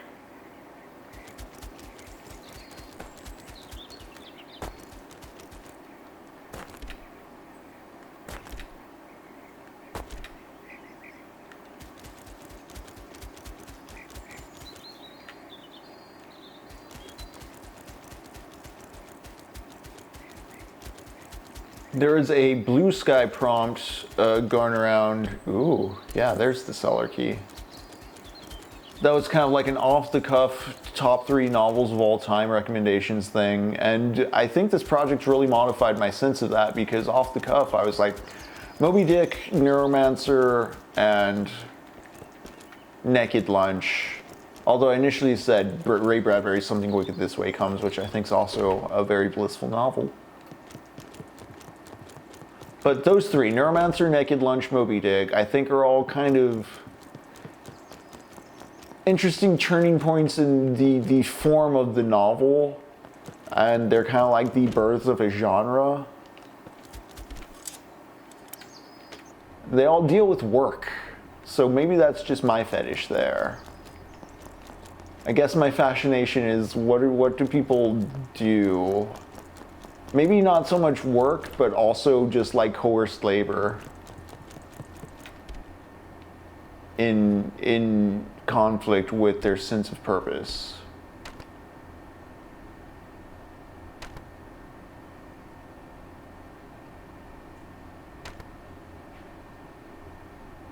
a custom lock created. Nobody will ever figure out the code to that. Second, I found the cellar. Now the junk is clean. I've been finding all sorts of hidden away there. It's quite old, so I can't change the code. Luckily, mod written down in her notebook is 2997, and it worked. 2997. Writing that down.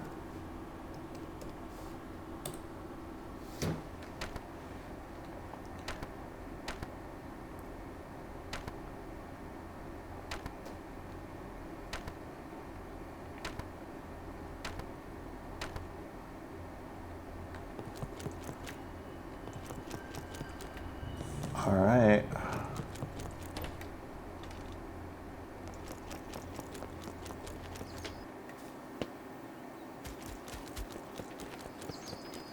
Let's go, I guess. Let's, I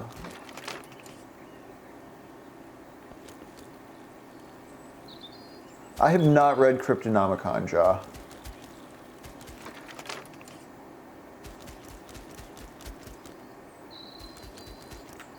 I've been curious to also maybe check out Rimdi, but we are going to be reading some Gibson this summer, not in the form of any of his novels, though. Those are much too long for what we're doing.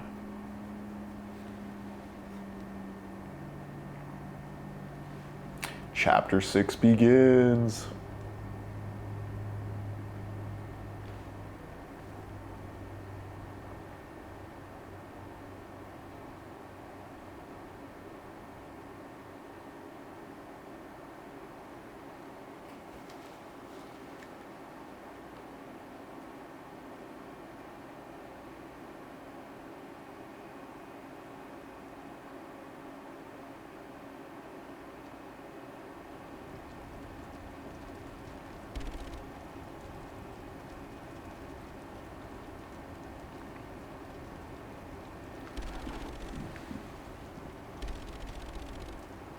Damn, I took in a lot of gas, eh?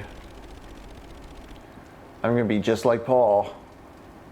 Just gonna be run off. I have more to say about that once we're done with all these plot developments.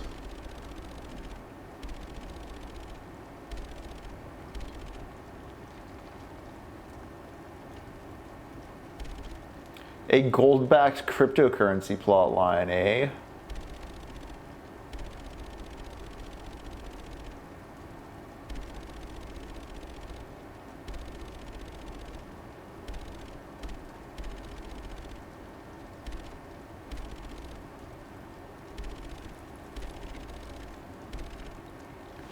You know what I didn't do on break? I didn't get you all the Jameson link I was going to pin to the chat. I'm going to fetch that now because it's right in our Discord.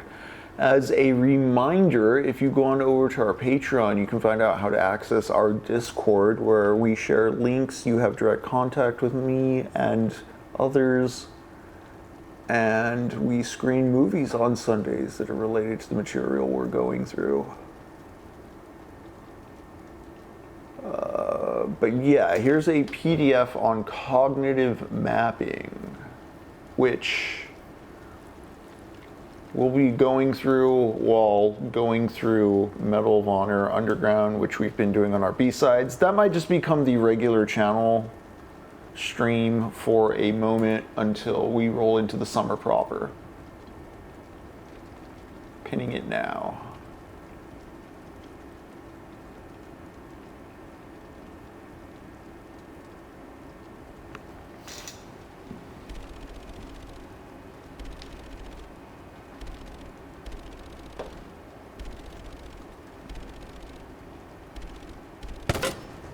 Oh no, what? Who shot that dude? Where did that come from?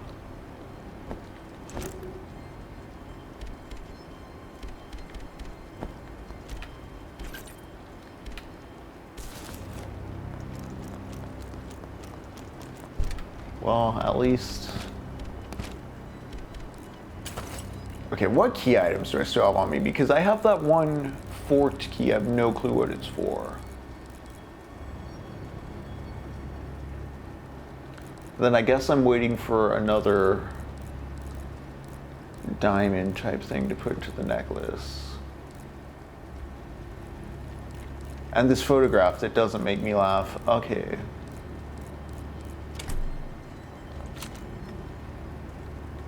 I should arrange my weapons, actually.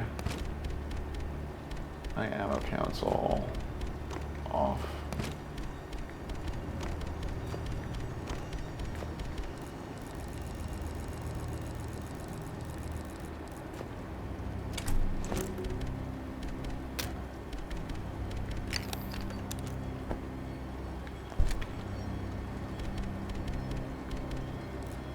Had a structural note, was going to talk about Paul's time in the hospital as well. First off, Paul fakes an injury so that he and Albert can get in the hospital at the same time. It's pretty rad. But there's a moment where Paul angrily throws a glass against the wall, or I forget what he breaks exactly, but then another guy takes the fall for it, and when they ask why he took the fall for it, the guy's like, oh, I'm medically certified, like a fire. I forget what the exact term is, but basically he's got a PTSD injury where they've given him permission to where like every now and then this guy might just fire off and like throw something or explode. He's shell shocked. Like he's excused. Like he's exempt from any kind of. We just have to be nice to him about it. And because he has that power, he uses it in useful ways for other men in the ward so they don't get like taken off to like worse parts of the hospital. It's pretty nice and a cool like intragenerational showcase of like friendship and solidarity Paul experiences. Which again leads to his humanist kind of like all men are kin ethic being reinforced.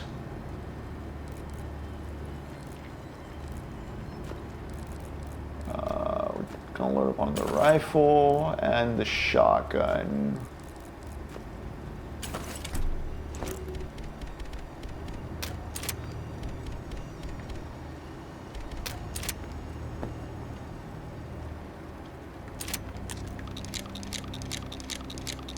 Because, yeah. Cool.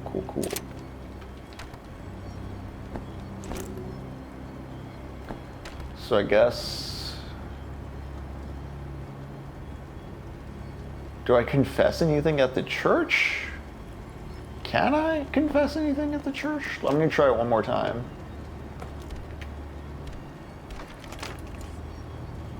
Just check. Oh, his body's just gone now. Okay. Checkpoint.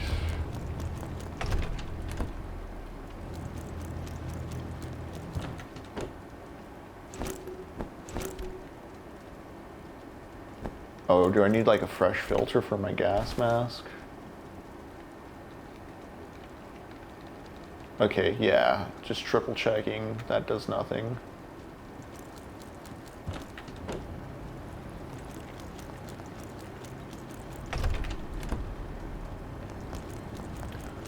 So Fort Vaux's to the north. Fort Vaux?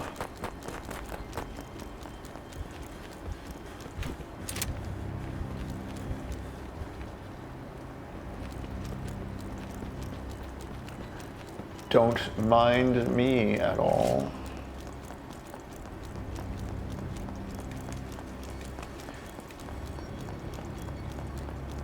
But in the same way this is starting to escalate the pressure, the way that structural trick I was talking about escalates all quiet on the Western Front, or agitates, it might be a good way to put it.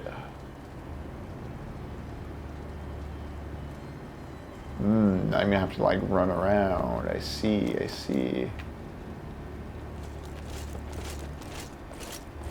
Yep, flamethrower dudes and all. Okay.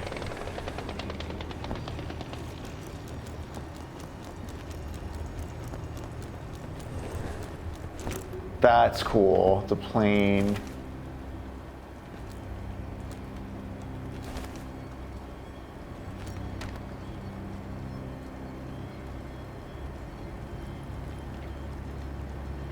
Hell yeah. Yeah, after cognitive mapping, if we're still playing Medal of Honor and I'm still running the spring block on its last legs, I should also go get some healing from over there.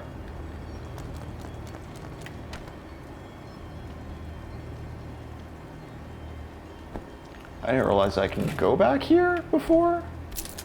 Yeah, I'll take some pistol rounds.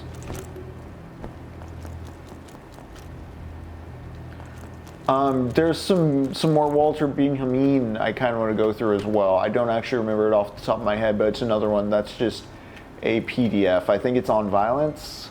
It's one of Benjamin's on violence. I'm not gonna fight you, gentlemen. Nope, nope, nope, nope, nope, nope, nope, nope.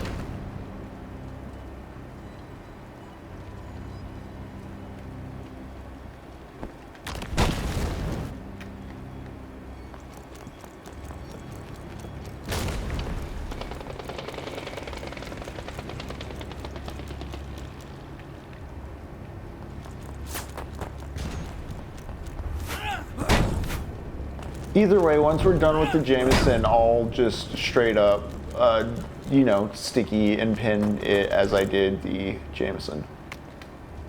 The Walter Benjamin I'm talking about.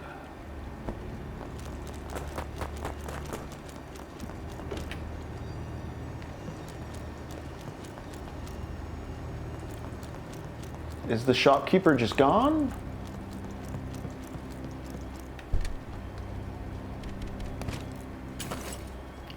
Oh, I'm actually rich with pistol bullets. It's good to know.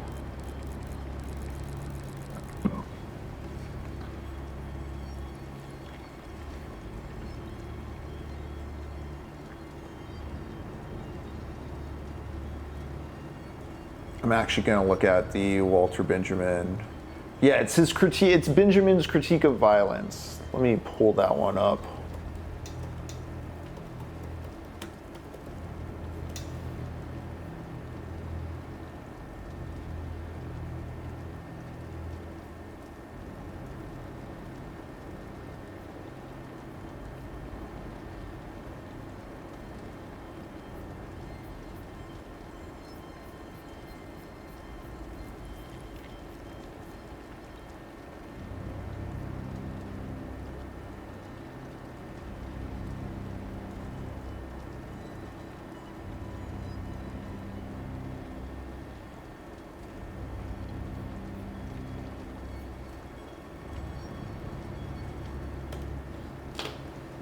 I'm not going to sticky that one because since the Jameson's going to come first, I like to go backwards in time, I think. Just as a general vocalizing of preference. But we're going to do the Jameson and then we'll do the Benjamin while doing Medal of Honor Underground sessions. Or if Conscript keeps going, I don't know how long this game is, I might want to replay it for a different ending. We'll see. I definitely need some health, though.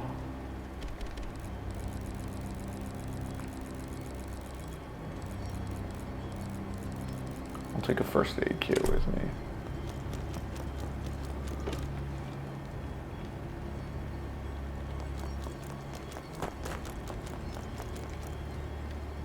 But yeah, after doing Postmodernism and Consumer Society, I have a Norton's Anthology of Criticism that has a few different Jameson essays. And then I also have Archaeology of the Future, which also has essays.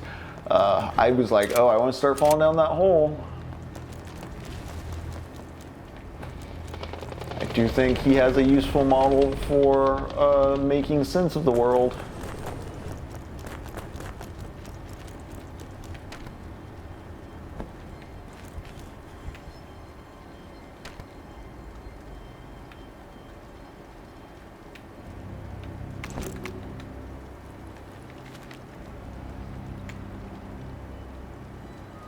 Where does the transport truck take me if I use it? Let's see.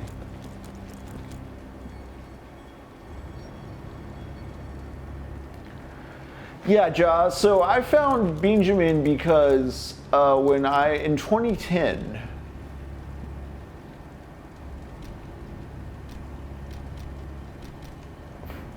the front, dang, I can go pretty far back now. That's a nice offer, but also, like, do I need to go back and figure out where to use the split key? I'm kind of gambling on the split key being something that's in the final fort area. Although now I gotta get back all the way over here. But I can use the key on that door. Let's go. Let's go for it.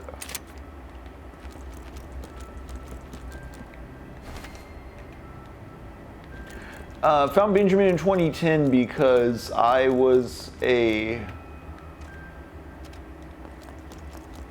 got to go to DC for an internship program. I got a scholarship thing for one summer in college doing media stuff.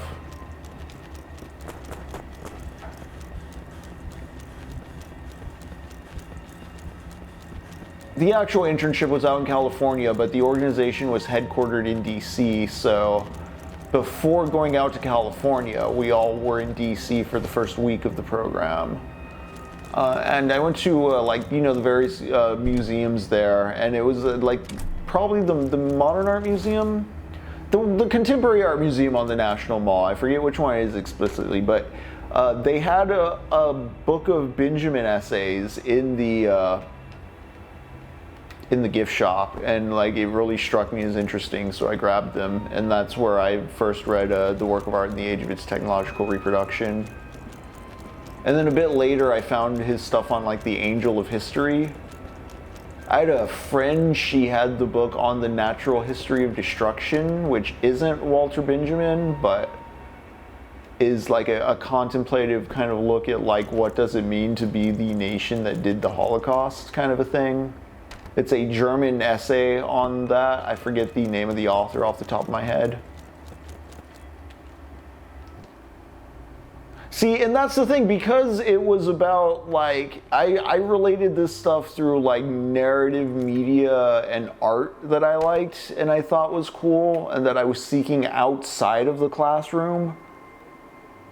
Like, yes, I went to I went to DC on an internship that was academic, but going to the National Mall and those museums and stuff, that was not like, that was encouraged, like, yes, go find that, but they didn't tell me go find a book at the National Mall. That was just kind of like, you know, some people, they spent that trip in DC going to restaurants or you know, going to Capitol Hill.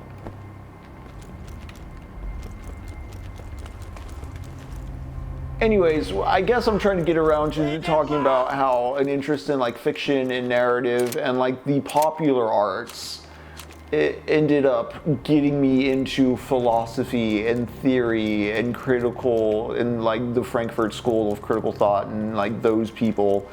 I remember Nietzsche being a very similar thing, where I found a modern library or Library of America compilation of Nietzsche at a Goodwill, and like I read the opening of Thus Spake Zarathustra and saw the whole God is dead part, and I was like, this is interesting and also in a tone I've never read before.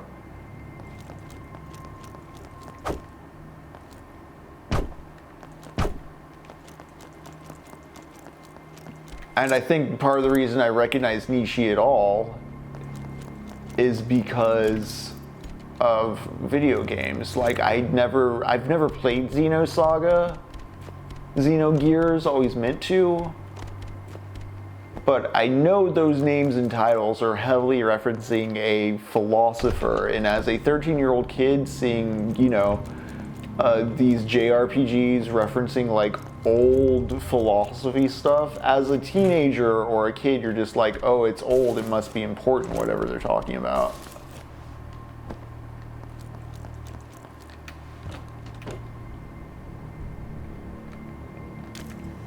You know, this is where my bigger fascination with just media in general comes from.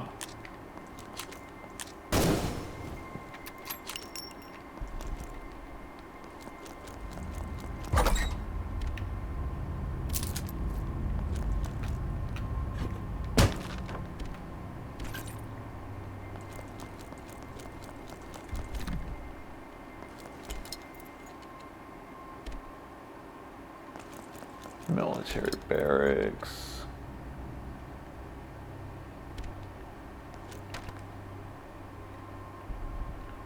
Ooh, big map, big map. Do I go through the north door? Let's go through the north door.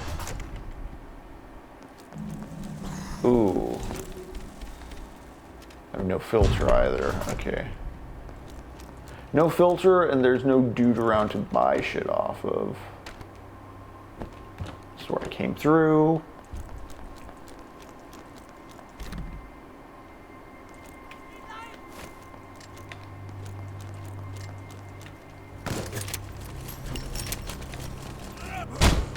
Ooh, ooh, ooh. Oof.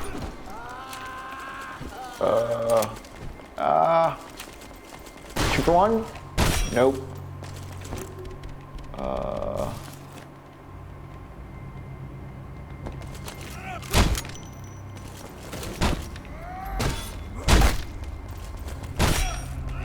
Ooh, they are just, this is not cool.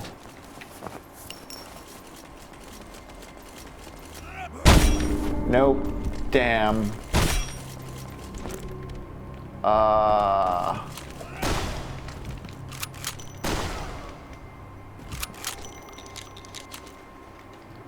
Terrifying.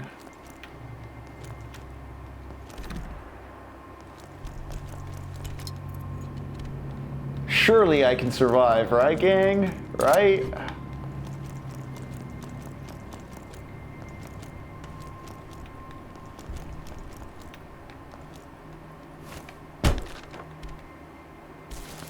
Oh yeah, I think they're fine.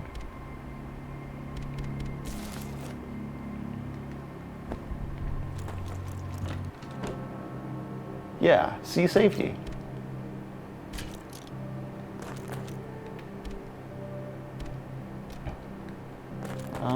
Yeah.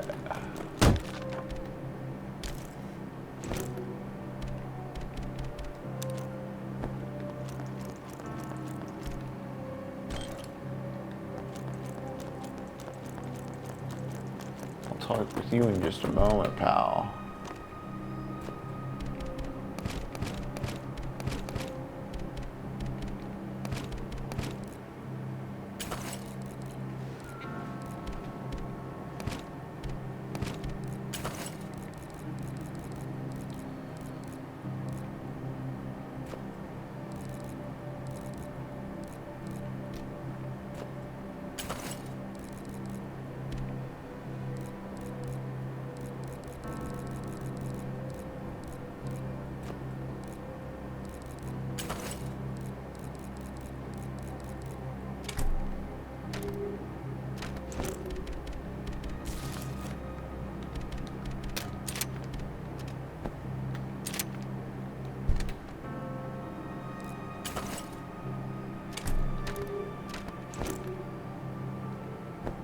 I have 4 gun parts. Can that get me anything with this pistol?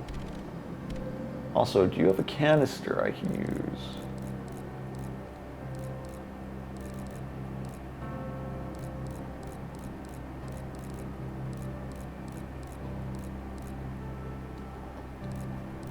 I sort of want the evasion tactics. Oh, I need to hold it though.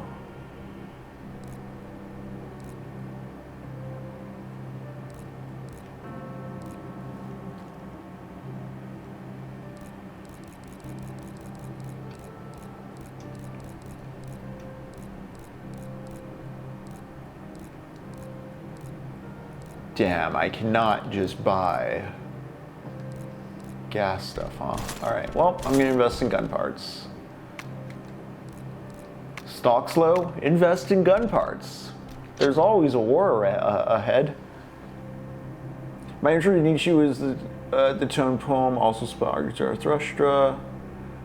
Read about the source and got philosophically pilled. Haha.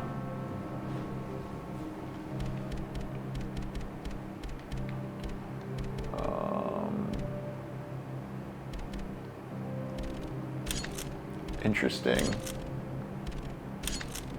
There we go.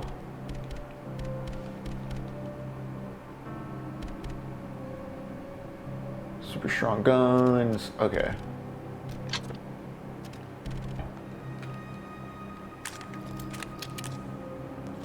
Cool, just in time, my upgraded pistol.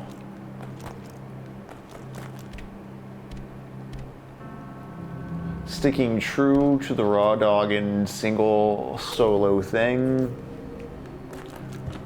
I'm a little worried I don't know what to do with the split key, and then I'm never going back to that confession booth. We will see how founded my worries are as the run progresses, I guess.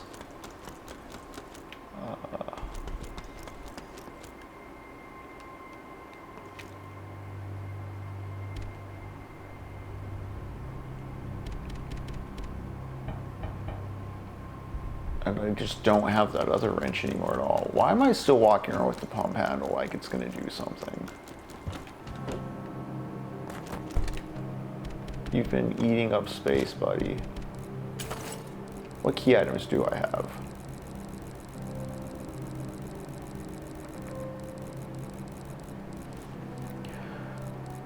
To get back to the structure of All Quiet on the Western Front, which I've been distracted by because of the advancements into this new area and my near encounter with death. Second to last chapter, once Paul gets out of the hospital and returns to the battlefield, really compresses the sense of time down. He just becomes so numb. Just the thought of anything, it becomes so routine.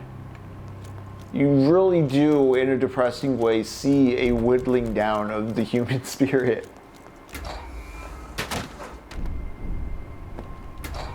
Okay, I don't want to fuck around out there yet. Is this locked over here? It's not. Okay.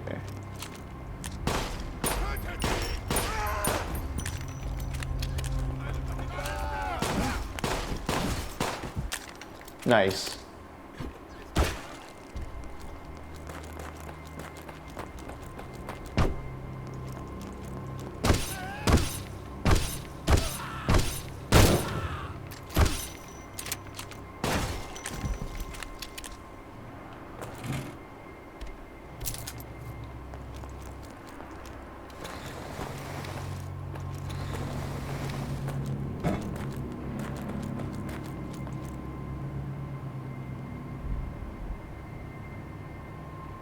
Killing an Arab by the cure led you to Camus. I believe Iron Maiden's Hallowed Be Thy Name led me to the Stranger.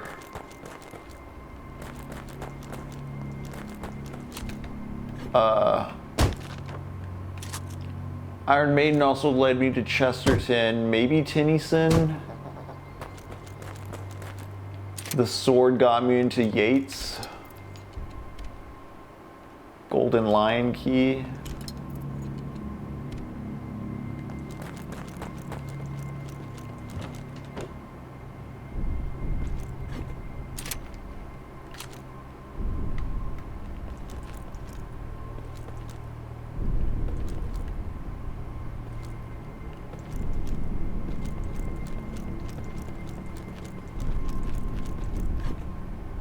Shadow of the Colossus got me into Lord Dunsany because Shadow of the Colossus as a fantasy thing felt so unique and singular to me, and then an art critic I liked, a video game reviewer I liked. I don't know, they themselves might consider it pretentious to be called an art critic, but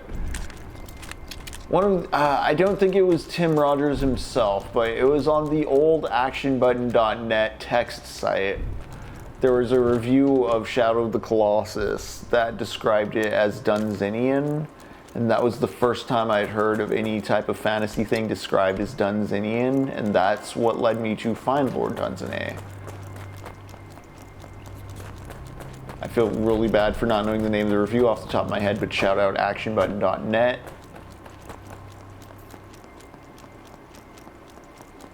Kept me sane pre-Gamergate days, and maybe is why I didn't go too hard into the Gamergate thing when that dropped, because like video game criticism was always bad in the sense of like it was like market bought and there weren't people approaching it like an art object. The action button folks were. But because they weren't wider known, it was very easy. So what I'm saying is when Gamergaters came around and were like, this is about ethics in game journalism, I'd be like, yeah, I actually really like these critics who do actual criticism. And like, they'd be like, what are you talking about? I just hate Anita Sarkeesian. It's like, oh, so you don't actually care about games journalism. Like, you're not hip to you're not hip on the trends, or you don't care about the dialogue or what it means for the medium or anything like that. You've never beaten Bayonetta, but you're mad a woman's criticizing Bayonetta. Got it.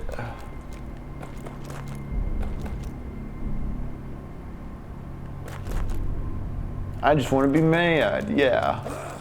I didn't even see that guy there. Wow. Alright, I'm eating through bullets. I shouldn't eat bullets for lunch. I had them for breakfast. I'm gonna get indigestion.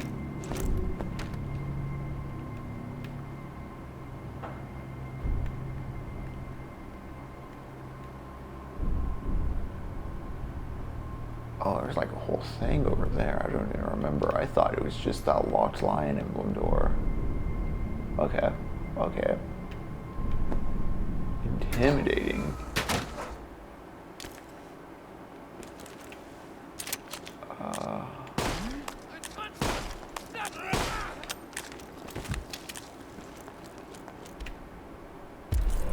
Yes.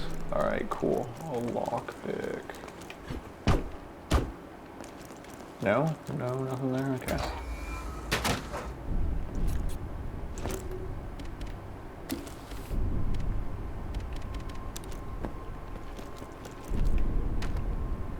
Well, Ja, the thing is, all Gamergate was a demographic of men aging out of the target audience for advertisers.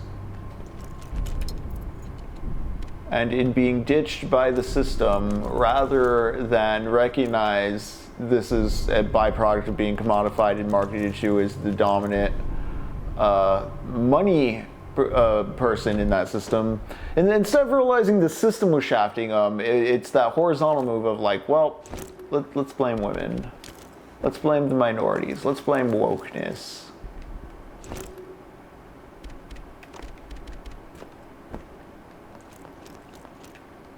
Buddy, I've been paying brand for products for decades. What do you mean brand isn't my family member?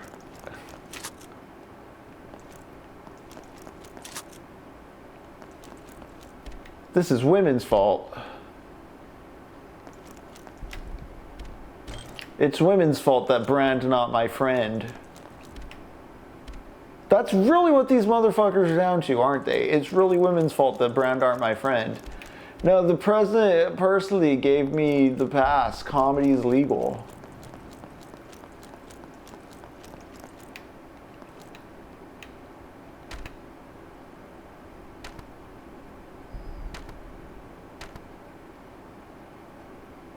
Okay, so I need to clear the gas with generators, but I need spark plugs. Okay, I need spark plugs for that one. Yeah, so they're not fuel powered. Got it. Is that noted? Yeah, that's noted. Cross emblem lock. Guess we can carry on licking this way.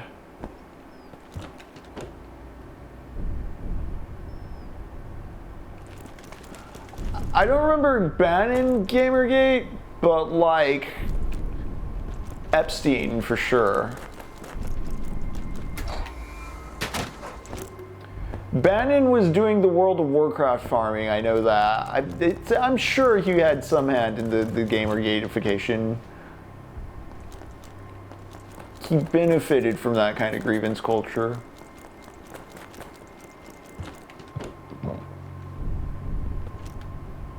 Right. I just turned away from here, didn't I? Do I need to run back for guns? No, let's risk it. Fuck it, we ball. Oh yeah, I can't get over that way though. So what is I have a lockpick. What am I missing here? Is the two-pronged key, metal board, barracks, locked from the other side, barracks. Is there stairs here I was just oblivious to? Let's go see. 3-2, I'll read your comment in just a moment. Let's run back to these stairs. I kind of want to double check the two-pronged key I was so paranoid about. I'm like, can I use it on the lion? That's back this way, right? Safe room's up here.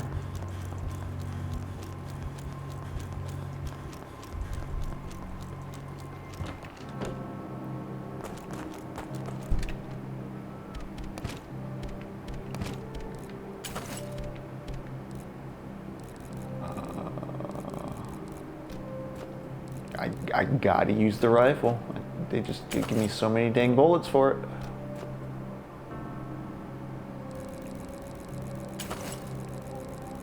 Why would they give me so many bullets if they didn't want me shooting people with my rifle? Alright. Golden key with 2 prongs.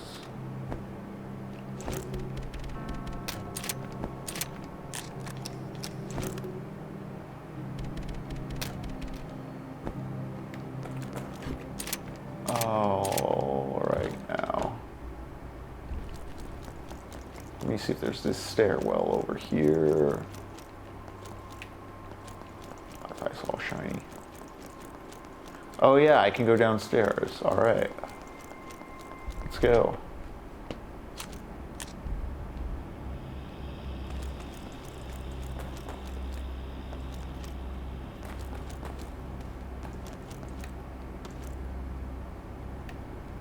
Even further down, you say? Ooh. I'm going to strategically not pick up that fuel since I have so much of it already.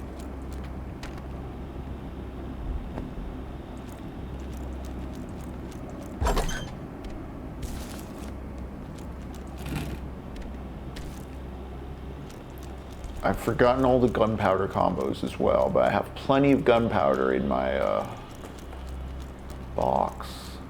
The box.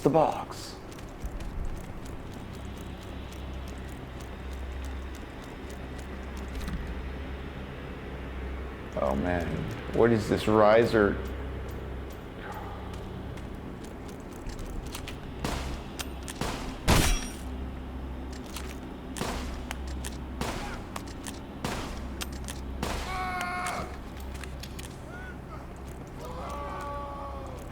Oh man.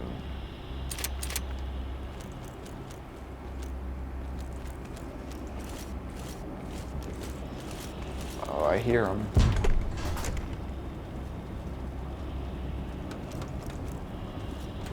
What is this?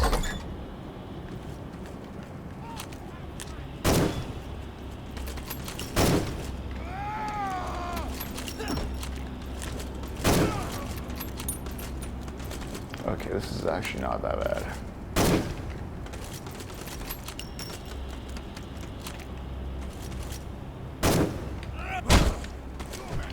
Except when I get hit.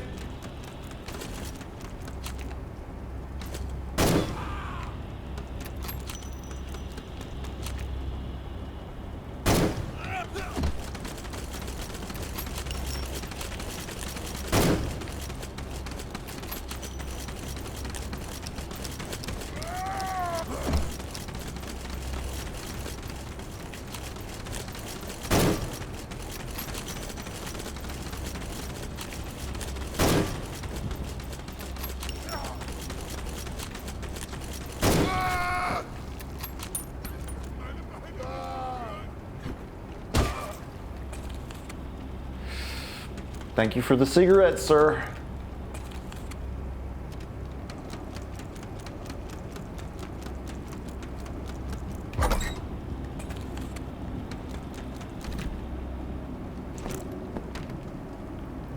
Okay, so nothing in the hot room. Oh, just his photos.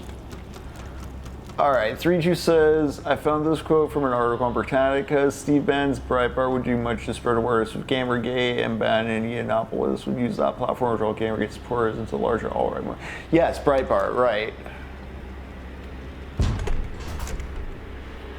Whole ecosystems of right-wing grievance have come and gone. Like Glenn Beck, Breitbart.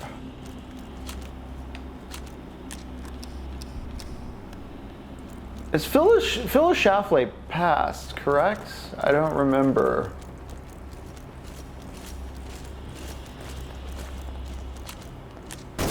What was the right-wing Wikipedia?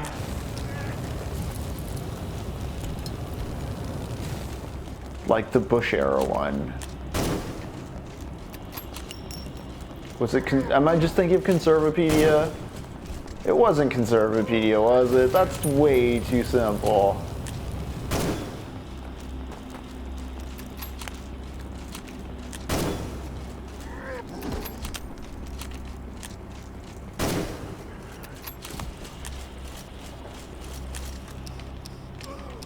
Shit.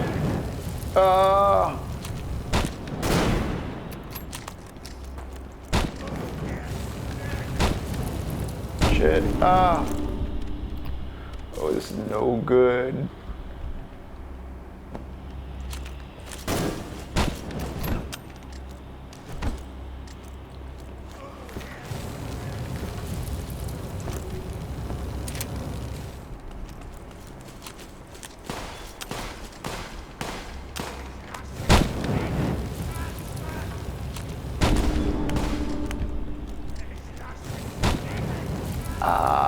No.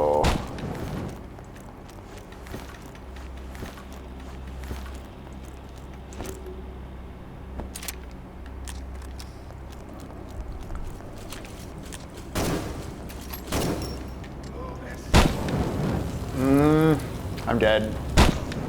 Yep.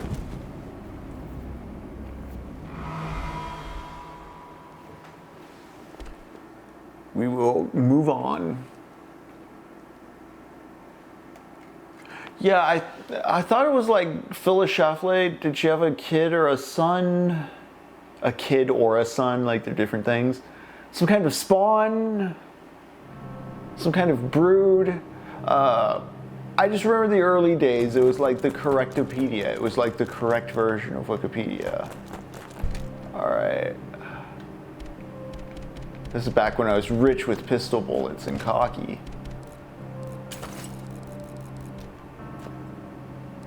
I'm actually going to take the hand cannon with me for safety. Just, you know, these days.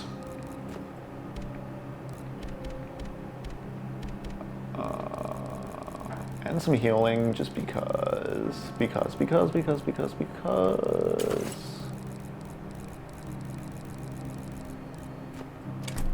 Cool.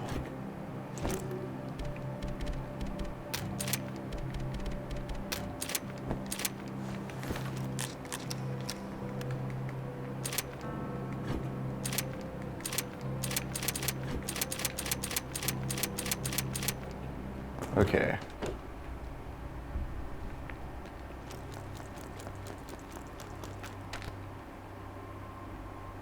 Oh, okay. There's a whole lot I haven't gone to. So you're locked for good. Let's just get you marked off.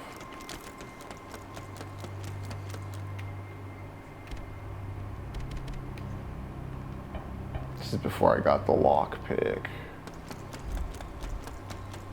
Or went downstairs. Okay. Big sweep, big sweep.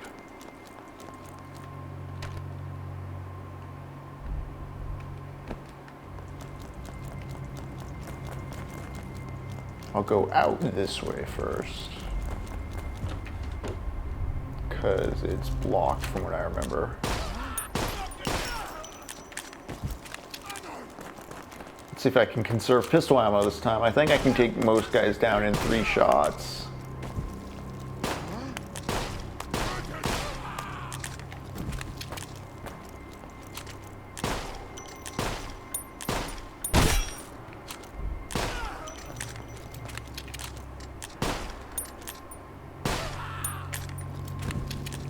Better.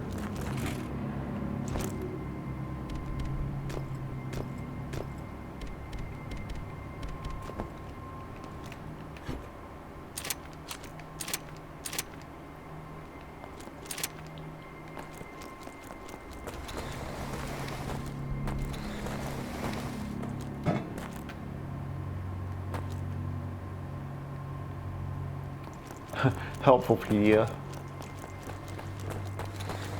Halopedia?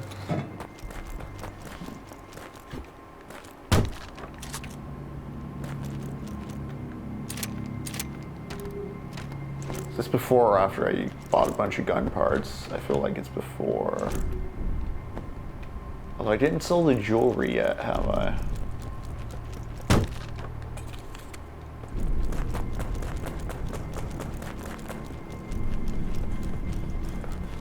Alright, I just come back this way, which is why I can blow it up from that end.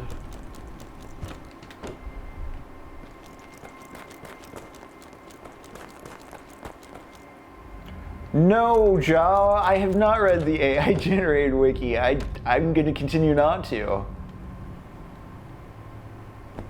Just not my deal, baby.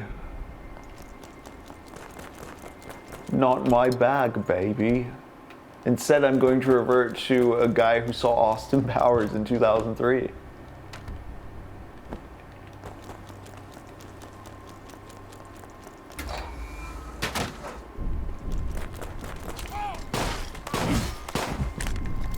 Nice.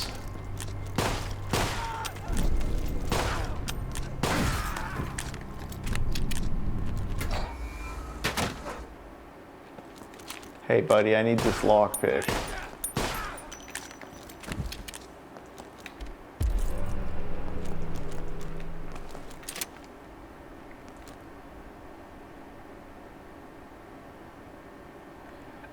Yeah, Grok will feed my Neuralink brain. What can possibly go wrong?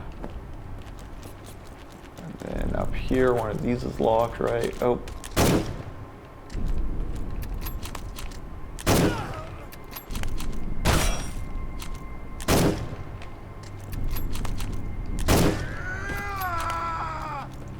Yeah, man. We didn't have to do this. Cross key.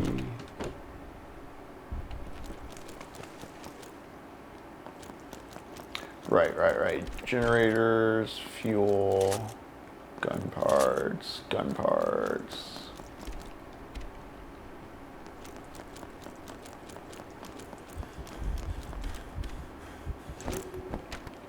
Just remember that. Cigarettes.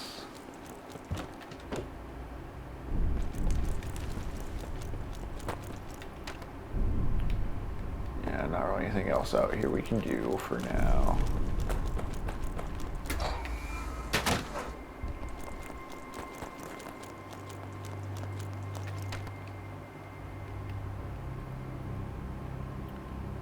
Now it's time to go downstairs. I will save before doing so because downstairs is treacherous, deadly, and I will need my hand cannon for it.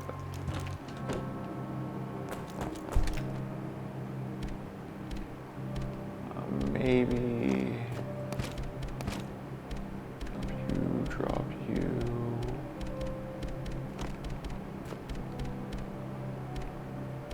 I'm gonna keep the rest with the assumption that I'm gonna pretty much use all my pistol rounds and all my rifle rounds. Honestly.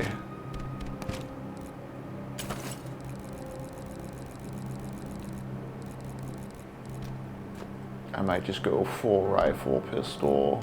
Yeah, full rifle, hand cannon kind of combo.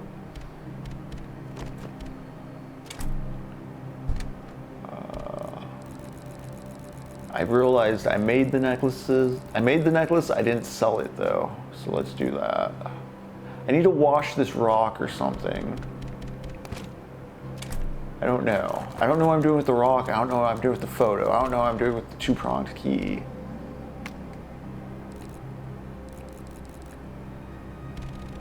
But here, yes. He just has infinite now?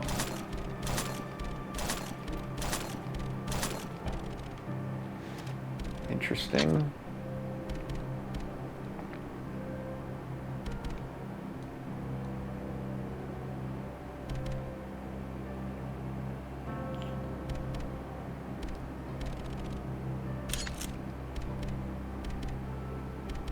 Ooh.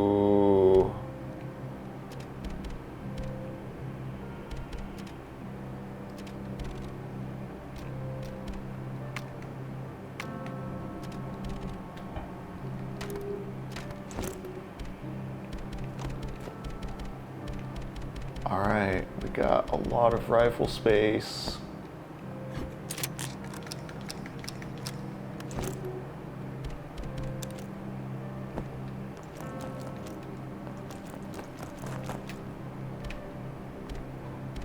Let's save.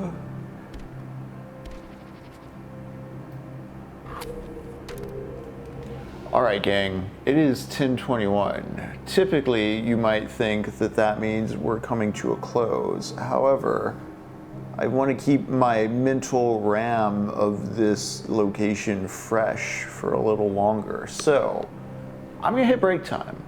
I'm gonna go on a quick break. I'll be back, and I might go for another 30 to 40 minutes, depending on how this location plays out. So, you know what? Stand up, stretch, rehydrate. I am getting a little hungry. I do have a little bit of editing to do after this, but you know what? We're gonna keep exploring this fort when we return to Technopoverty. See you then. Also, I'm gonna announce the first 2 books in the Summer Scramble. That way you can get ahead on that. Reminder, after this, if I still have more conscript after tonight, that's nothing but beneficial to me, because since I'm not starting new books till the Summer Scramble, it gives me some breathing room as far as required reading for the project goes. But again, we're going to read the Fredric Jameson, we're going to read the Butler for Benjamin, we're going to play Medal of Honor Underground, we're going to keep playing conscript, we're going to run these 2 games out. That's going to be the end of the block while we go through these shorter essays, and then, you know, Jacob will be back, the Summer Scramble will begin, and we have some surprises for you. But before all that, it's break time. See you soon. As you can see, she's turned her back on all of us here. She's also getting some good sleepy in. All right, gang. Before the break, I was going to give you a heads up. As the Summer Scramble starts, once we're through Conscript, once we're through Medal of Honor Underground, once we get through the Jameson and the Benjamin essays that I've been throwing around in chat this evening, the 2 books we're kicking off the summer with are Soren Kierkegaard's The Present Age. I'm reading this on the recommendation of Michael Luxon.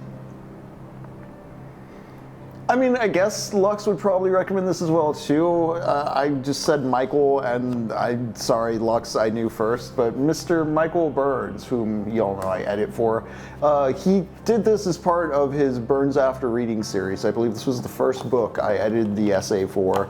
I haven't looked into Burns's deeper takes on it because I believe he did like an extended lesson plan. If you're on his Patreon, you get to see his deeper insights into the text. I'm going in raw, folks. I don't want any exterior impressions. I just want my reactions as I go through it. So if you want to read along with me, Kierkegaard's The Present Age. The second thing we're going to be reading for sure, these are the 2 locked in ones. I'll tell you more about what I mean by that in a moment. But As the Shore to the Tide, So Blood Calls to Blood by Carlo Yeager Rodriguez. This is a piece of weird, horrific fiction. We're going to be playing a weird, horrific game or 2 to start off the summer. Carlo is a fantastic weird fiction writer. If you want to listen to Podside Picnic, Carlo's featured on there. They go through various books. It's a great genre review show. But aside from Podside Picnic, Carlo as a writer wrote 2 really good short stories, I recall. I looked them up just to be sure I was sure on them. One's called Up in the Hill, She Dreams of Her Daughter Deep in the Ground. The other is called Vanishing. Both deal with, you know, the seizure of children by the state. And Vanishing in particular is just happening now in the modern day. You can find those online. I strongly suggest following Carlo on social media. They're currently publishing through an email newsletter a novella called Iron Kelwas. It's been pretty fun. But once again, As the Shore to the Tide, So Blood Calls to Blood by Carlo Yeager Rodriguez. If you can get a copy of this, amazing. See if there's still physical copies coming. It may be a little hard to find. This came out last year. In physical form. You can probably get a PDF off of Carlo if you search up, again, just search him on Blue Sky. If you haven't done this, folks, I haven't really talked much about this, but One of the things I find with the current social media landscape is, you know, you have to find the right like medium to small size communities that are still effectively present online and not completely botted out. And the genre fiction space is pretty good for that. There's a few writers that ever since my Wisecrack days I've followed on both Twitter and like now Blue Sky. And it's a very lively space. This is another space, I think comics artists and animators and illustrators are all very good in this respect. There's so much talent out there you may not know about that's real and not AI driven, and you just need to reach out and be social. And I know so many of these platforms are not geared towards that. They want it to be like the hustle culture, entrepreneurial, like make a buck, use Fiverr, use AI, automate it all. Make line go up, that kind of thing. Just look around. Just look around is what I'm saying. Let's get back to CONSCRIPT. I was looking around this fort and I was losing my train of thought. Oh yes, I was saying, so the present age, Kierkegaard, and as the shore to tide, so blood calls to blood by Carlo Yeager Rodriguez.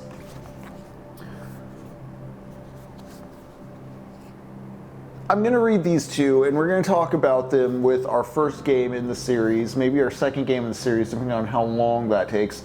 But there's going to be some stuff in the mix with the Summer Scramble that's not just the scheduled like playthrough game and read. We have some ideas for Jacob to be playing some stuff while I maybe just binge read through some of the shorter books we have on the list. There are manifestos and short story compilations that I think we can maybe shred through as Jacob shreds through some games. We're gonna, you know, flip the tables. We're gonna see someone else in the seat, so to say. And I see none of this excites Barney.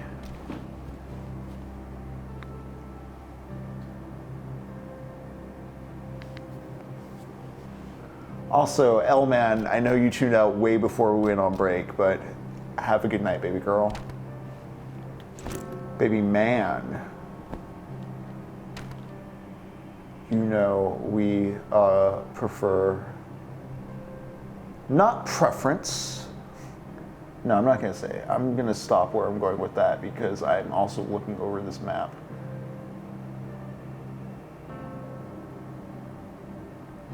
Blood Calls to Blood is a very popular media title.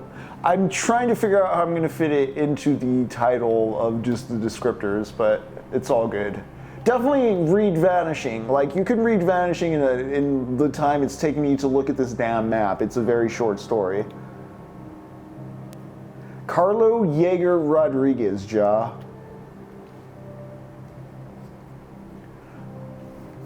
They co-host the podcast Podside Picnic. That's the co-host is slipping my mind at this moment. Deepest apologies.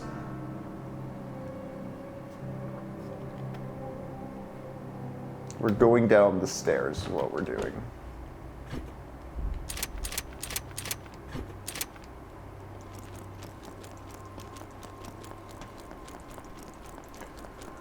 I believe Carlo also reviews books. I think I first found them because of a Tinder's The Flesh review, although it may have been earlier.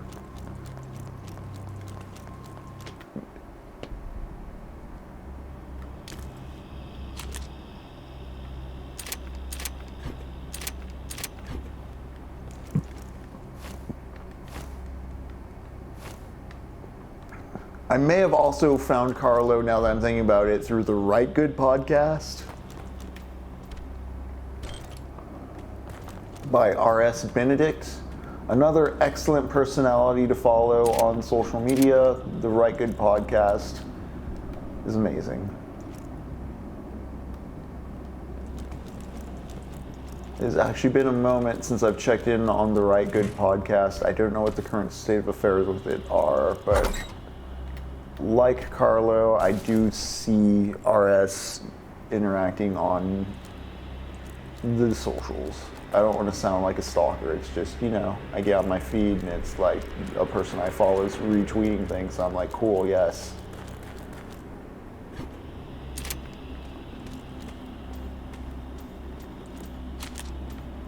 Right. I equipped my hand cannon for a reason. And it's not because I wanted to talk about podcasters while roaming this basement. Where's the flamethrower guy? Because the flamethrower guy is a terrifying one.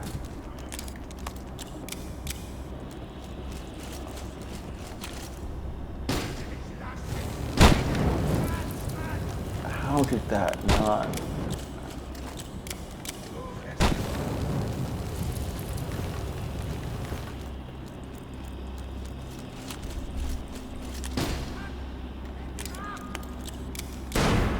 Thank you.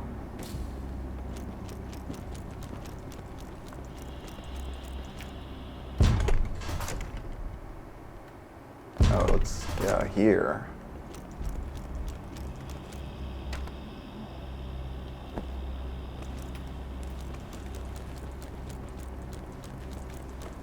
All these holes are going to be gassed up, aren't they?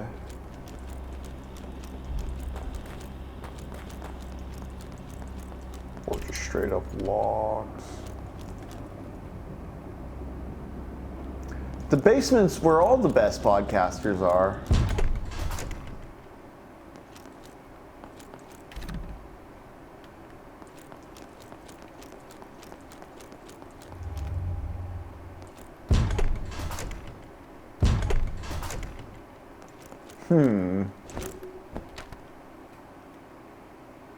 Do I stairs back up or do I keep exploring down here? I'm gonna explore down here.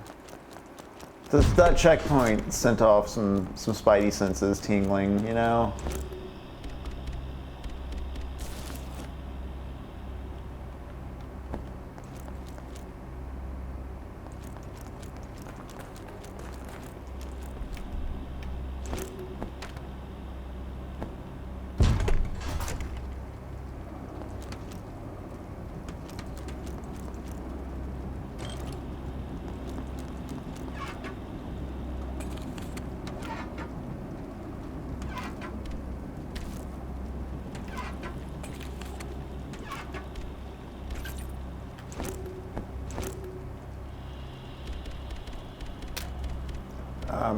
Oh, I can't. Okay.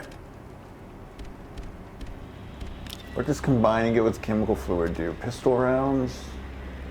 Noted.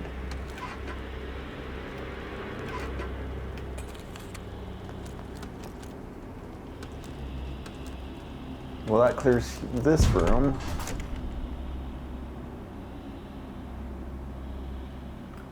Yeah, 3-2, same here. If we were in a basement, we'd have them real scummy opinions, you know? I did stay at a place with a basement for like 3 months in Indiana. It was cool. Especially because it was like a renovated basement with like a pool table and a home theater. I was like, oh, this is like very like what the Midwest does. I see.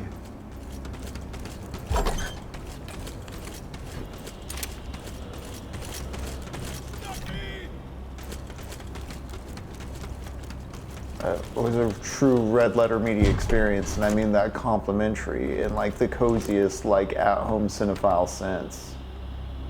I played through Metal Gear Solid 1 on a projector there.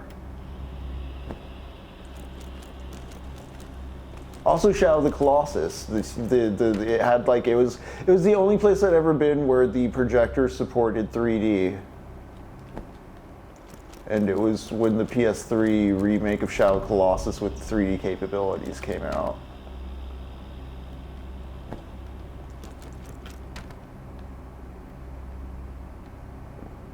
Alright, so I do want to go back up them stairs.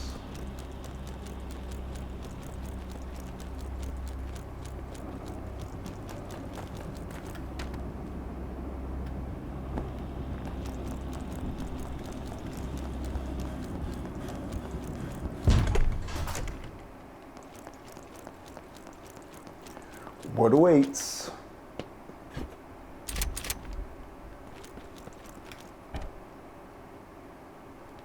Oh, okay.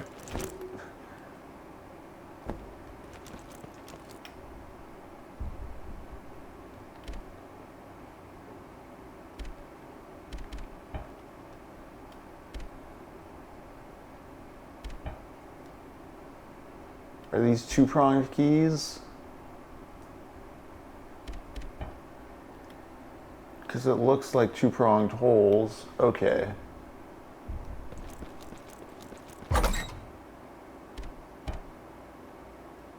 First off, I need to manage my damn inventory. Ah, that's so annoying too. So I have to run back to the save room. Let's do it. Don't call it a run back. You're making progress.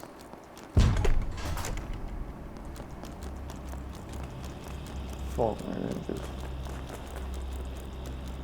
drop light in August.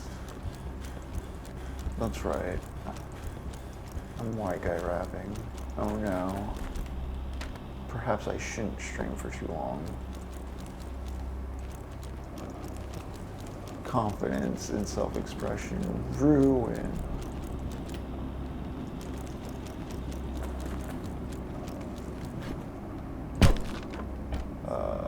Damn.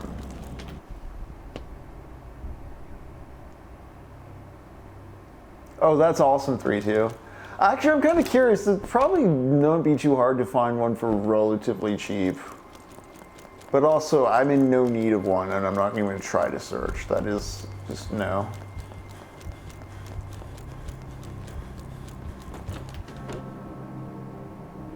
Enough screen as is.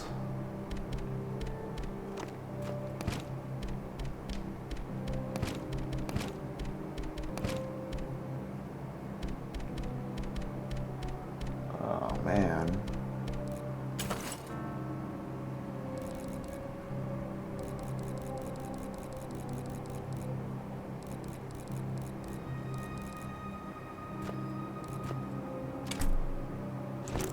I just need to check.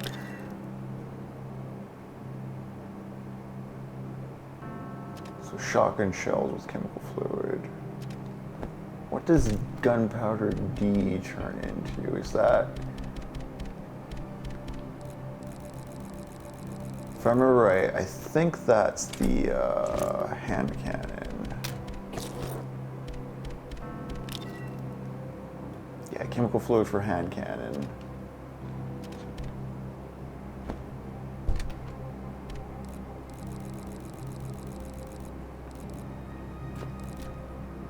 What's A and A combined do? B. Chemical fluid read rifle rounds. Don't need rifle rounds.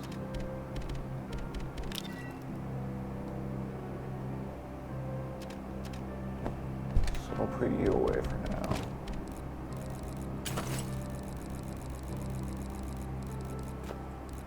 I have so much chemical fluids. Don't you hate when your fluids aren't chemical?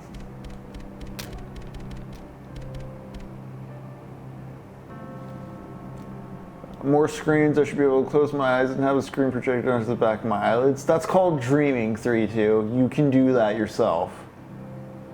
We stayed in our ground house on vacation and had fascinating way to deliver full spectrum light to rooms via reflective ducts and fiber optic. Interesting.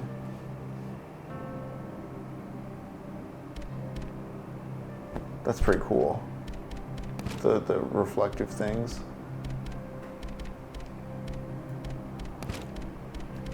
Okay.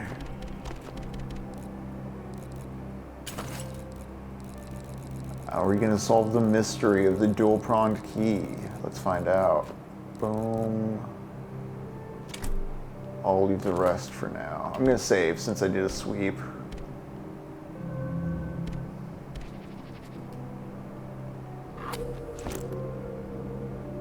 Also, I don't really have any money or gun parts.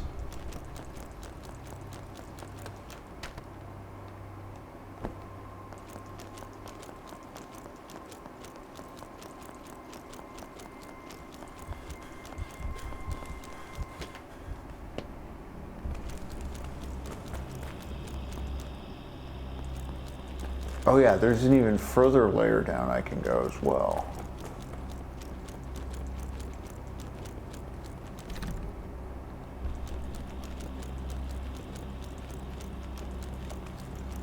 Gang, the camera battery might die. I have the other battery here, like at ready, so I'll just flip it out if that happens. If I go quiet and blank for a moment, that is all. Barney will still be here watching over me. We will get the tech taken care of. Was it really just the last area I wasn't grabbing from? The rest of the space seems unmolested. Yeah, because I got everything in here. Yeah.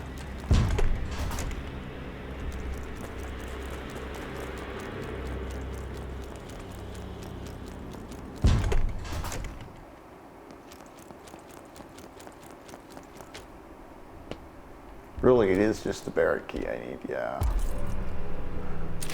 Oh, there's a barrel I didn't break full of pistol rounds back there as well.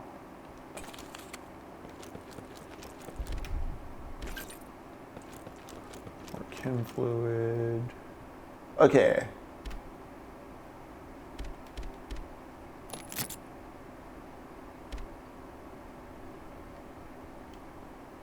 Cool, cool, cool, cool.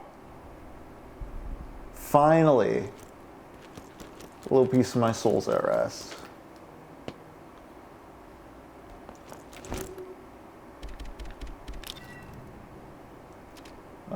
Barracks keys. Which doors in particular were those? Locked, cross, locked from the other side, locked from the other side. Yeah, okay. Pigeon insignia, lion. Metal bars, locked from your side. Okay, cool, cool.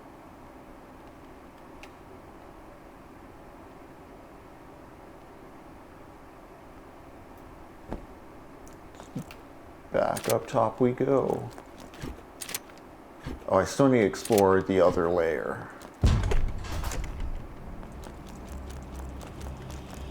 Yeah, see, I'm remembering and finding new paths, so it's not a run back. It's actually an intended piece of the loop. Don't cinema sins video games, folks. It's not cool. Barney, do I want to go down now, or do I want to put things in the save room first? Okay. You're right.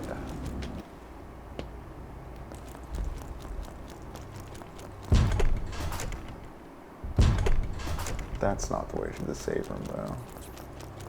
Oh.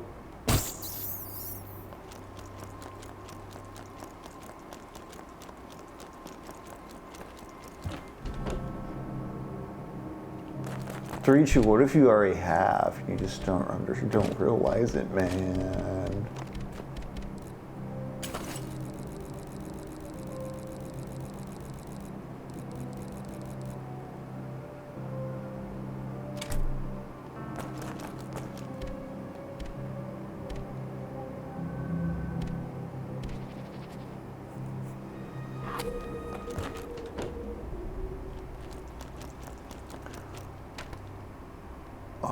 Let's use this barracks key. It's just those three, right?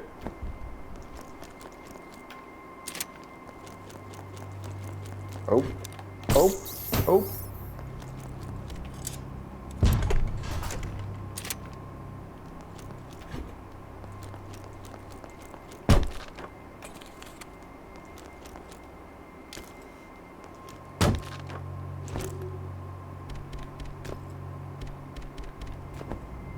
Cool, more reason to use the rifle.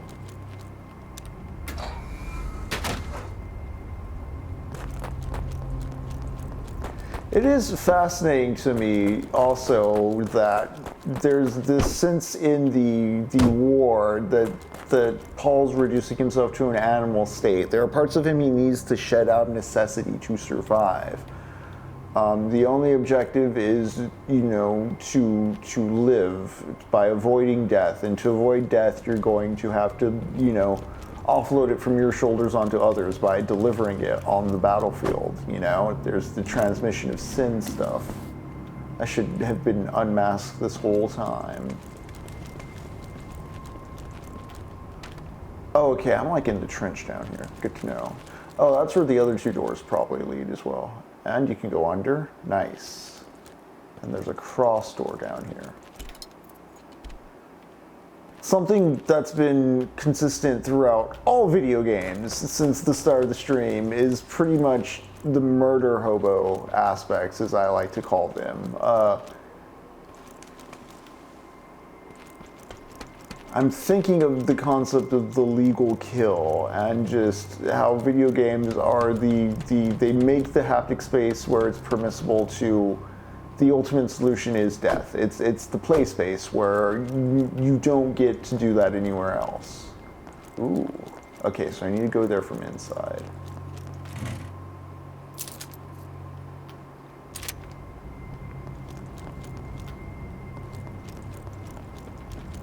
I'm thinking about how video games construct a whole reality around the ultimate point and objective and primary focal point of momentum or purpose driving the thing being stabbing a guy, shooting a guy.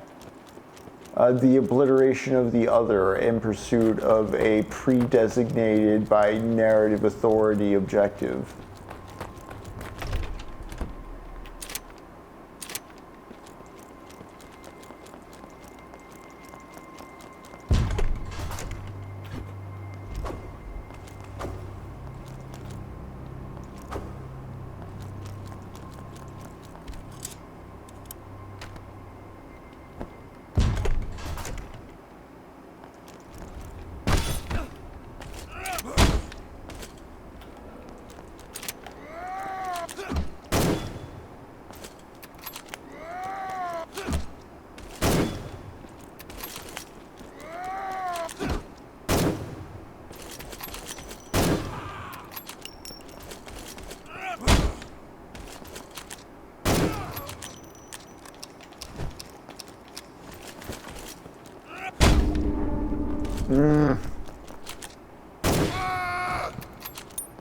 You're right, Barney.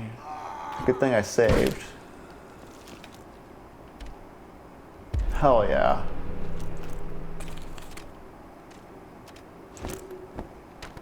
But we can also fix the generators, Barney.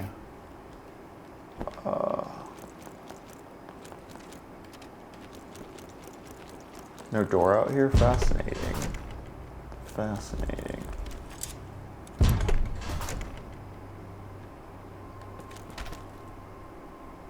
There's an intruder in the fort. Be alert. Good to know. Thank you.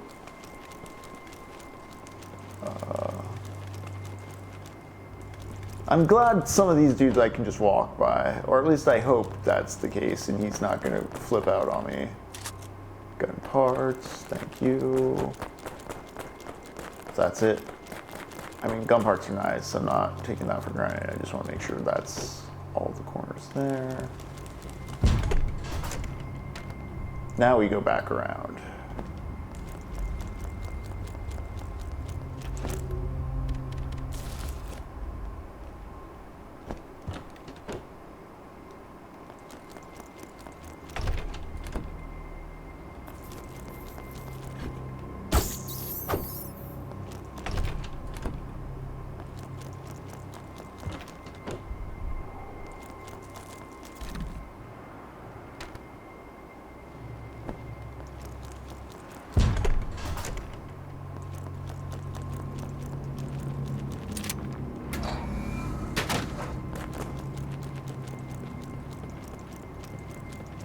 Oh, okay, it's locked from the other side because it's probably whatever leads down here.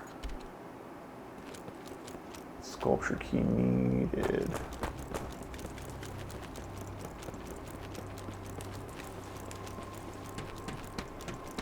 I love how much you don't have to bend reality to get a Resident Evil style scenario out of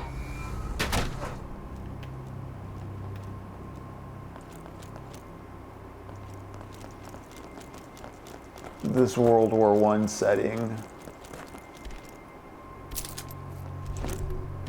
Like, no, there's no zombies. I'm not getting at that, but like the haze of battle and just like the instead of the corporation, it's the nation state, but it's still demanding the same blood sacrifice.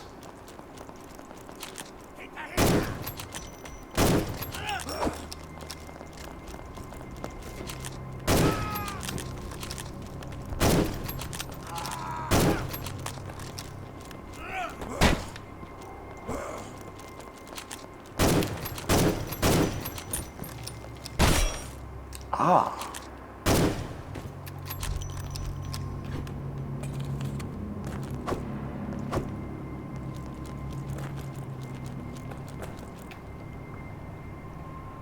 Joss says, forgot to mention that I watched a vid about bayonets where the host commented their usefulness attached to World War I long guns. He also noted how it might have been the last time it was a useful weapon.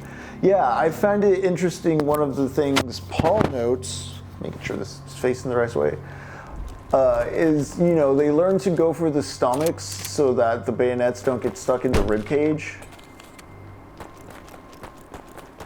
Like, oh yeah, so rookie mistake, you go for the ribs.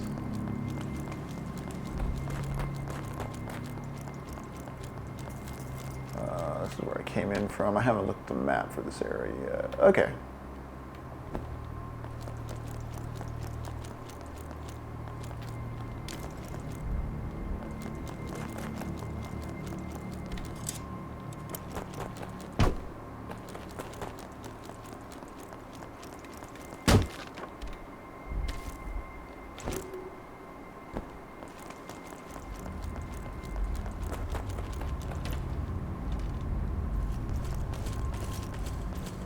Oh, I hear a dude.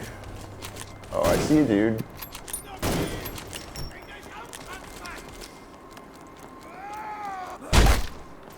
Hey.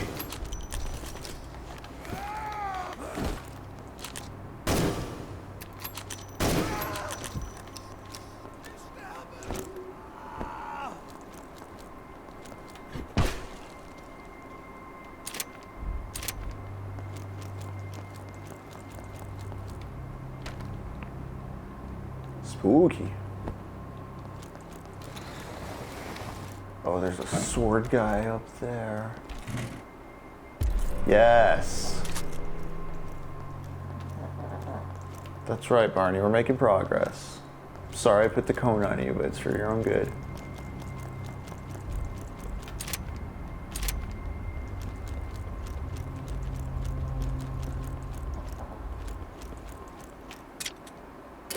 Alright.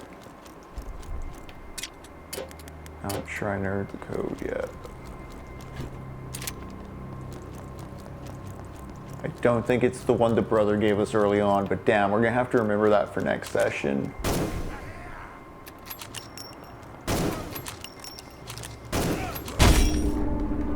Ow. Damn, that sword hurt. Oh, damn it.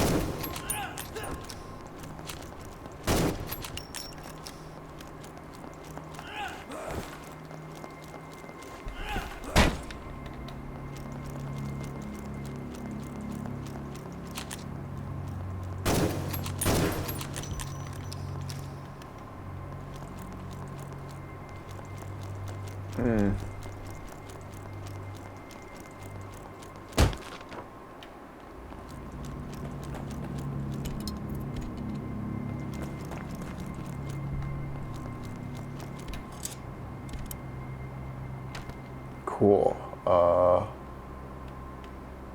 Combo lock, lion head.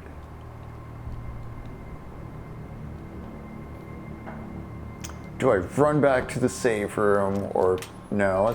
I'm too curious. What's in here? Yes. My faith was rewarded with drugs. And healing. But boy, did my face light up at those drugs.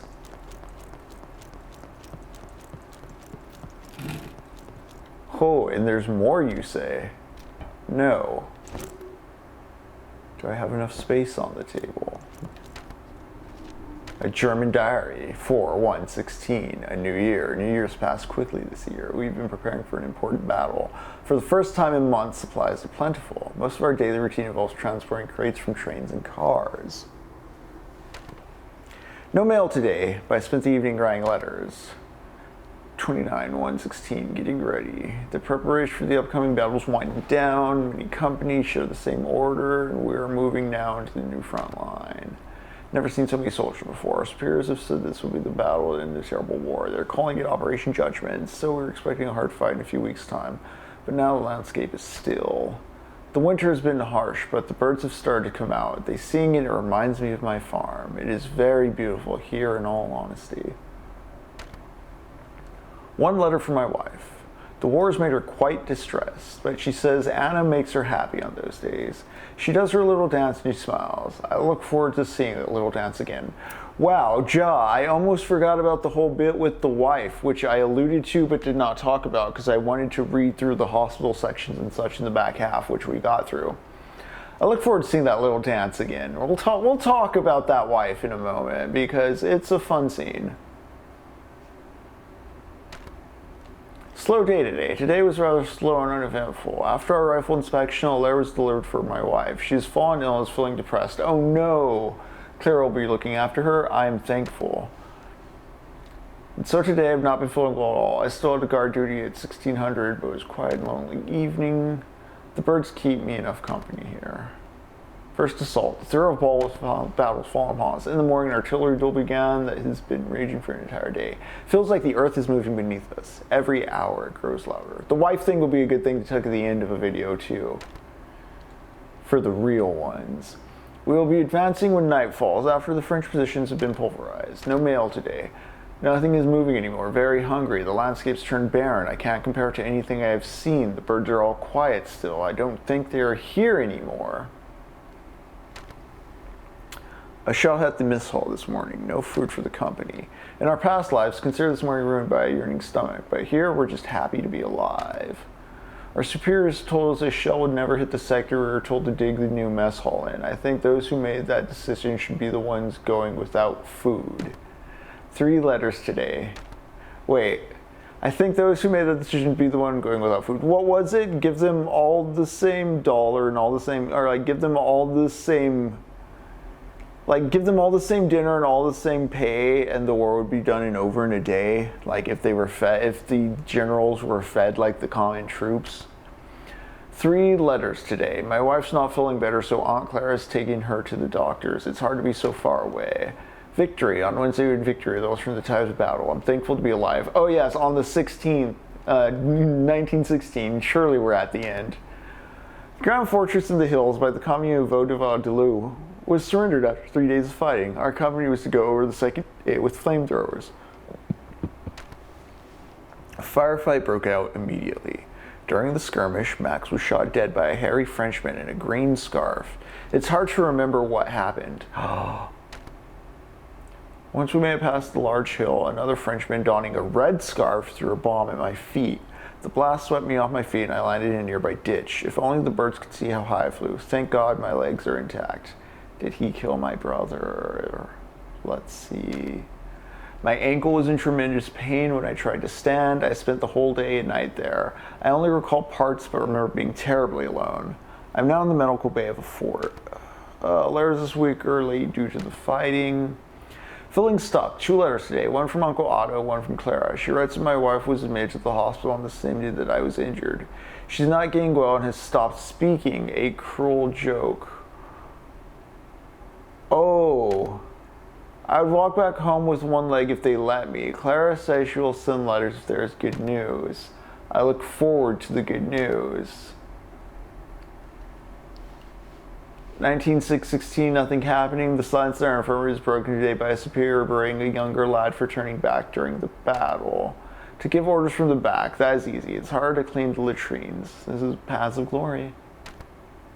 It's not him who knocks our mother's door. That's the biggest injustice.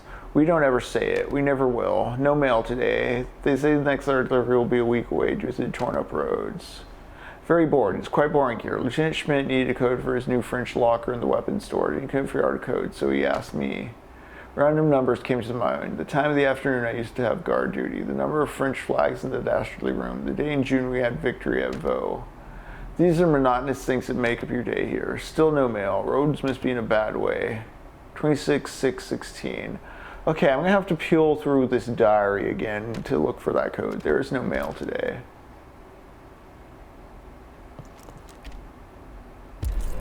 Another pronged key. Excellent.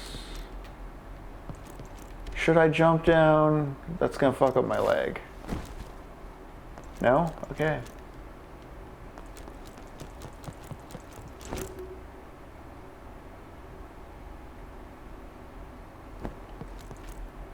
Okay, there's chemical fluid here, but I also have a lot of chemical fluid.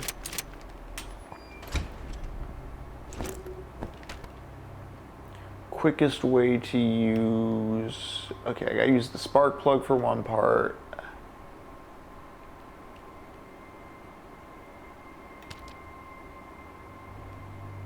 I completely forgot how to get to the pronged key door. Oh, right. I go, like, downstairs. Okay.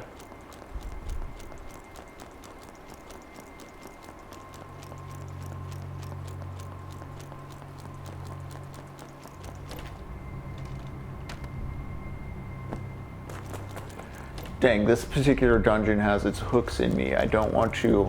Again, I don't want to, as I said, flush my RAM. I don't want to just put it away and then go the whole weekend. We're going to watch All Quiet on the Western Front, the black and white one, this weekend, folks. We finished the book.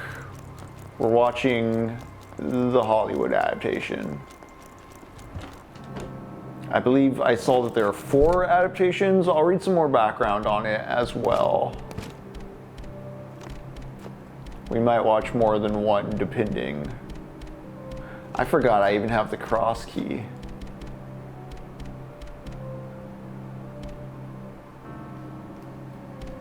Alright, well, I think it's going to be time, despite what I was saying about RAM and all that nonsense. I have these 4 key items here, all keeping me hooked for the next time we fire up a session. Oh yeah, she's off in Slumberland. I better respect that. Also, I see the battery is flashing red, so let's save right now. Record our progress. Be not forgotten.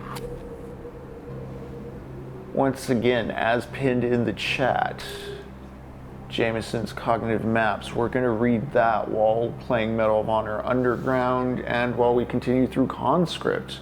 After that, we're probably going to read The Critique of Violence by Walter Benjamin as we continue through Conscript and Medal of Honor. We're going to read those essays. I might have a few more. I have Fredric Jameson writing on William Gibson.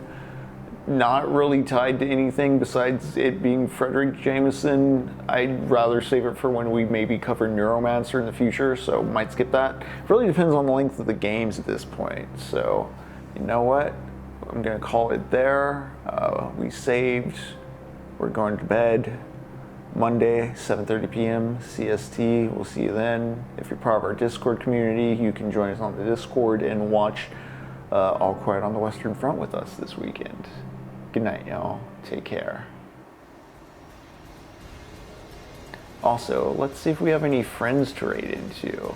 As always, check out the Pixel Goblins, check out WizWorld Live, check out Radio Free Multiverse, check out Fight Opera. We will be doing another show soon.